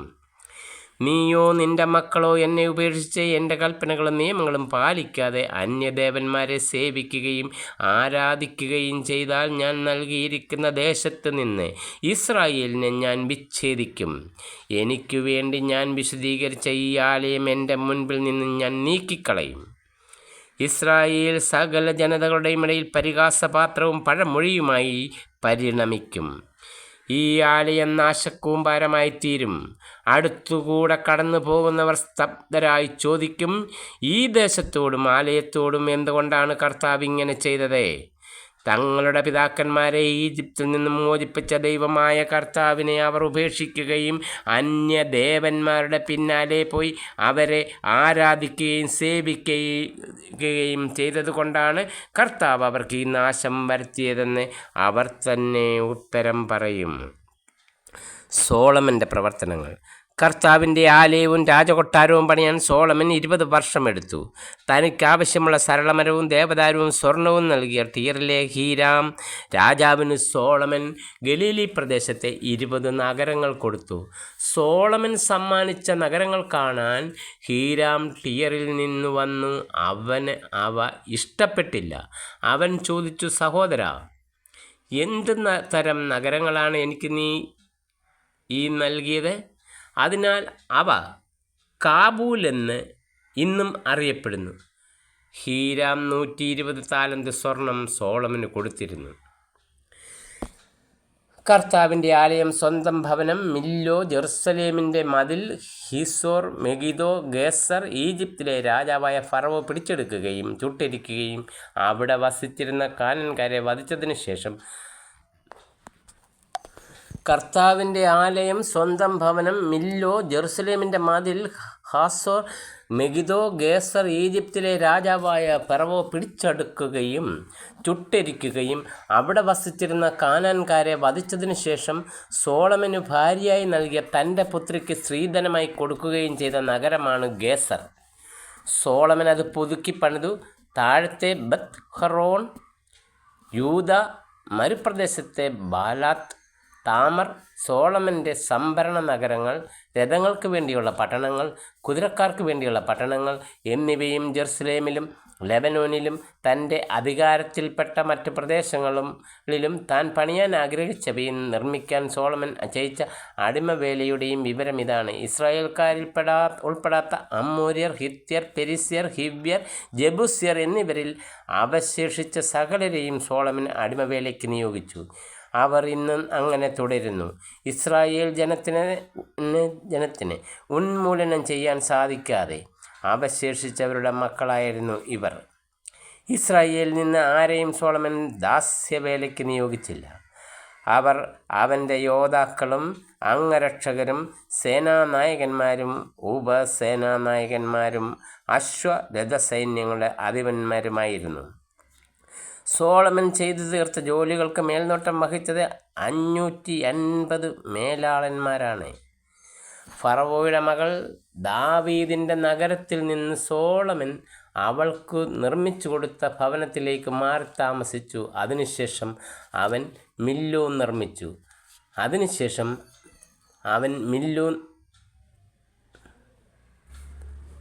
കർത്താവിന് നിർമ്മിച്ച ബലിപീഠത്തിൽ സോളമൻ ആണ്ടുതോറും 3 പ്രാവശ്യം ദഹനബലികളും സമാധാന ബലികളും അർപ്പിക്കുകയും കർത്താവിൻ്റെ മുൻപിൽ ധൂപാർച്ചന നടത്തുകയും ചെയ്തു വന്നു. ദേവാലയ നിർമ്മാണം അവൻ പൂർത്തിയാക്കി. ഏദോമിൽ ചെങ്കടൽ തീരത്തെ ഏലോത്തിനു സമീപം എസിയോൻ ഗേബറിൽ സോളമൻ കപ്പലുകൾ പണിയിച്ചു. ആ കപ്പലുകളിൽ സോളമൻ്റെ സേവകന്മാരോടൊപ്പം ഹീരാം തൻ്റെ ദാസന്മാരെയും അയച്ചു. അവർ പരിചയമുള്ള നാവികരായിരുന്നു. അവർ ഓഫീറിൽ ചെന്ന് 420 താലന്ത് സ്വർണം കൊണ്ടുവന്ന് സോളമൻ രാജാവിന് കൊടുത്തു. ഷേബാരാജ്ഞിയുടെ സന്ദർശനം. 10-ാം അധ്യായം. സോളമൻ്റെ കീർത്തിയെപ്പറ്റി കേട്ട ഷേബാരാജ്ഞി അവനെ പരീക്ഷിക്കാൻ കുറെ കടങ്കഥകളുമായി വന്നു. ഒട്ടകപ്പുറത്ത് സുഗന്ധദ്രവ്യങ്ങളും ധാരാളം സ്വർണവും വിലയേറിയ രത്നങ്ങളും ആയി വലിയൊരു പരിവാരത്തോടു കൂടിയാണ് അവൾ ജെറുസലേമിലെത്തിയത്. സോളമനെ സമീപിച്ച് ഉദ്ദേശിച്ചതെല്ലാം അവൾ പറഞ്ഞു. അവളുടെ എല്ലാ ചോദ്യങ്ങൾക്കും സോളമൻ മറുപടി നൽകി. വിശദീകരിക്കാൻ വയ്യാത്ത വിധം ഒന്നും അവന് അജ്ഞാതമായിരുന്നില്ല. സോളമൻ്റെ ജ്ഞാനം, അവൻ പണിയിച്ച ഭവനം, മേശയിലെ വിഭവങ്ങൾ, സേവകന്മാർക്കുള്ള പീഠങ്ങൾ, ഭൃത്യന്മാരുടെ പരിചരണം, അവരുടെ വേഷം, പാനപാത്രവാഹകർ, ദേവാലയത്തിൽ അവൻ അർപ്പിച്ച ദഹനബലികൾ എന്നിവ കണ്ടപ്പോൾ ഷേബാരാജ്ഞി അന്താളിച്ചു പോയി. അവൾ രാജാവിനോട് പറഞ്ഞു, അങ്ങയെയും അങ്ങയുടെ ജ്ഞാനത്തെയും പറ്റി ഞാൻ എൻ്റെ ദേശത്ത് കേട്ടത് എത്രയോ വാസ്തവം. നേരിൽ കാണുന്നതുവരെ യാതൊന്നും ഞാൻ വിശ്വസിച്ചിരുന്നില്ല. യഥാർത്ഥത്തിൻ്റെ പകുതി പോലും ഞാൻ അറിഞ്ഞിരുന്നില്ല. അങ്ങയുടെ ജ്ഞാനവും സമ്പത്തും ഞാൻ കേട്ടതിനേക്കാൾ എത്രയോ വിപുലമാണ്. അങ്ങയുടെ ഭാര്യമാർ എത്രയോ ഭാഗ്യവതികൾ. അങ്ങയുടെ സന്നിധിയിൽ സദാ കഴിച്ചുകൂട്ടുകയും ജ്ഞാനം ശ്രവിക്കുകയും ചെയ്യുന്ന അങ്ങയുടെ ദാസന്മാർ എത്ര ഭാഗ്യവാന്മാർ. അങ്ങിൽ പ്രസാദിച്ച് ഇസ്രായേലിൻ്റെ രാജാസനത്തിൽ അങ്ങയെ ഇരുത്തിയ അങ്ങയുടെ ദൈവമായ കർത്താവ് വാഴ്ത്തപ്പെടട്ടെ. കർത്താവ് ഇസ്രായേലിനെ അനന്തമായി സ്നേഹിച്ചതിനാൽ നീതിയും ന്യായവും നടത്താൻ അങ്ങയെ രാജാവാക്കി. അവൾ രാജാവിന് 120 താലന്ത് സ്വർണവും വളരെയേറെ സുഗന്ധദ്രവ്യങ്ങളും രത്നങ്ങളും കൊടുത്തു. ഷേബാരാജ്ഞി സമ്മാനിച്ചിടത്തോളം സുഗന്ധദ്രവ്യങ്ങൾ പിന്നീട് ആരും സോളമന് കൊടുത്തിട്ടില്ല. ഓഫിറിൽ നിന്ന് സ്വർണവുമായി വന്ന ഹീരാമിൻ്റെ കപ്പലുകൾ ധാരാളം രക്തചന്ദനവും രത്നങ്ങളും കൊണ്ടുവന്നു. രാജാവ് ആ ചന്ദനം കൊണ്ട് കർത്താവിൻ്റെ ആലയത്തിലും കൊട്ടാരത്തിലും തൂണുകളും ഗായകർക്ക് വീണയും തമ്പുരുവും ഉണ്ടാക്കി. അത്തരം ചന്ദനം ഇതുവരെ ആരും കൊണ്ടുവന്നിട്ടില്ല, കണ്ടിട്ടുമില്ല. രാജാവ് ഷേബാരാജ്ഞിക്ക് സമ്മാനമായി നൽകിയവയ്ക്ക് പുറമെ അവൾ ആഗ്രഹിച്ചതും ചോദിച്ചതും എല്ലാം നൽകി. അവൾ സേവകരോടൊത്ത് സ്വദേശത്തേക്ക് മടങ്ങി. സോളമൻ ഒരു വർഷം ലഭിച്ചിരുന്ന സ്വർണം 666 താലന്താണ്. വ്യാപാരികളിൽ നിന്നുള്ള നികുതിയും ചുങ്കവും വിദേശ രാജാക്കന്മാരും ദേശാധിപതികളും നൽകിയ കപ്പവും വഴി ലഭിച്ചിരുന്ന സ്വർണം വേറെയും. സ്വർണം അടിച്ചു പരത്തി സോളമൻ രാജാവ് 200 വലിയ പരിചകളുണ്ടാക്കി. ഓരോ പരിചയ്ക്കും 600 ഷെക്കൽ സ്വർണം ചെലവായി. സ്വർണം അടിച്ചു പരത്തി 300 പരിചകൾ കൂടി ഉണ്ടാക്കി. ഓരോന്നിനും 3 മീന സ്വർണം വേണ്ടി വന്നു. രാജാവ് ഇവ ലെബനോൻ കാനന മന്ദിരത്തിൽ സൂക്ഷിച്ചു. രാജാവ് വലിയ ഒരു ദന്തസിംഹാസനമുണ്ടാക്കി സ്വർണം പൊതിഞ്ഞു. അതിന് 6 പടികളുണ്ടായിരുന്നു. പിൻഭാഗത്ത് കാളക്കുട്ടിയുടെ തലയും ഇരുവശത്തും കൈത്താങ്ങലുകളും അതിനടുത്ത് 2 സിംഹങ്ങളും ഉണ്ടായിരുന്നു. 6 പടികളിൽ ഇരുവശത്തുമായി 12 സിംഹങ്ങളെ നിർമ്മിച്ചു. ഇത്തരമൊരു ശില്പം ഒരു രാജ്യത്തും ഉണ്ടായിരുന്നില്ല. സോളമൻ രാജാവിൻ്റെ പാനപാത്രങ്ങളെല്ലാം സ്വർണ്ണ നിർമ്മിതമായിരുന്നു. ലെബനോൻ കാനന മന്ദിരത്തിലെ എല്ലാ പാത്രങ്ങളും തങ്കം കൊണ്ടുള്ളതും സോളമൻ്റെ കാലത്ത് വെള്ളി വിലപ്പെട്ടതേ ആയിരുന്നില്ല. അതിനാൽ വെള്ളി കൊണ്ട് ഒന്നും തന്നെ നിർമ്മിച്ചിരുന്നില്ല. കടലിൽ ഹീരാമിൻ്റെ കപ്പലുകളോടൊപ്പം രാജാവിനു താർഷീഷിലെ കപ്പലുകളും ഉണ്ടായിരുന്നു. അവ 3 വർഷത്തിലൊരിക്കൽ സ്വർണം, വെള്ളി, ആനക്കൊമ്പ്, കുരങ്ങുകൾ, മയിലുകൾ ഇവയെ കൊണ്ടുവരിക പതിവായിരുന്നു. ഇങ്ങനെ സോളമൻ രാജാവ് സമ്പത്തിലും ജ്ഞാനത്തിലും ഭൂമിയിലുള്ള സകല രാജാക്കന്മാരെയും പിന്നിലാക്കി. ദൈവം സോളമന് നൽകിയ ജ്ഞാനം ശ്രവിക്കാൻ എല്ലാ ദേശക്കാരും അവൻ്റെ സാന്നിധ്യം തേടി. ഓരോരുത്തരും ആണ്ടുതോറും വെള്ളിയും സ്വർണവും കൊണ്ടുള്ള ഉരുപ്പടികൾ, തുണിത്തരങ്ങൾ, മീറ, സുഗന്ധദ്രവ്യങ്ങൾ, കുതിര, കോവർക്കഴുത എന്നിവ ധാരാളം അവന് സമ്മാനിച്ചു. സോളമൻ രഥങ്ങളെയും കുതിരക്കാരെയും ശേഖരിച്ചു. തൻ്റെ 1400 രഥങ്ങൾക്കും 12,000 കുതിരക്കാർക്കും നഗരങ്ങളിലും രാജാവിന് സമീപം ജെറുസലേമിലും താവളം നൽകി. ജെറുസലേമിൽ കല്ലുപോലെ വെള്ളി അവൻ സുലഭമാക്കി. ദേവദാരു ഷെഫലയിലെ അത്തിമരം പോലെ സമൃദ്ധവുമാക്കി. ഈജിപ്തിൽ നിന്നും കൂവയിൽ നിന്നും സോളമൻ കുതിരകളെ ഇറക്കുമതി ചെയ്തു. രാജാവിൻ്റെ വ്യാപാരികൾ അവയെ കൂവയിൽ നിന്നും വിലയ്ക്ക് വാങ്ങി. ഈജിപ്തിൽ രഥം ഒന്നിന് 600 കുതിര ഒന്നിന് 150 ഷെക്കൽ വെള്ളിയായിരുന്നു വില. ഹിത്യരുടെയും സിറിയക്കാരുടെയും രാജാക്കന്മാർക്ക് വ്യാപാരികൾ വഴി അവ കയറ്റുമതി ചെയ്തു. 1 രാജാക്കന്മാർ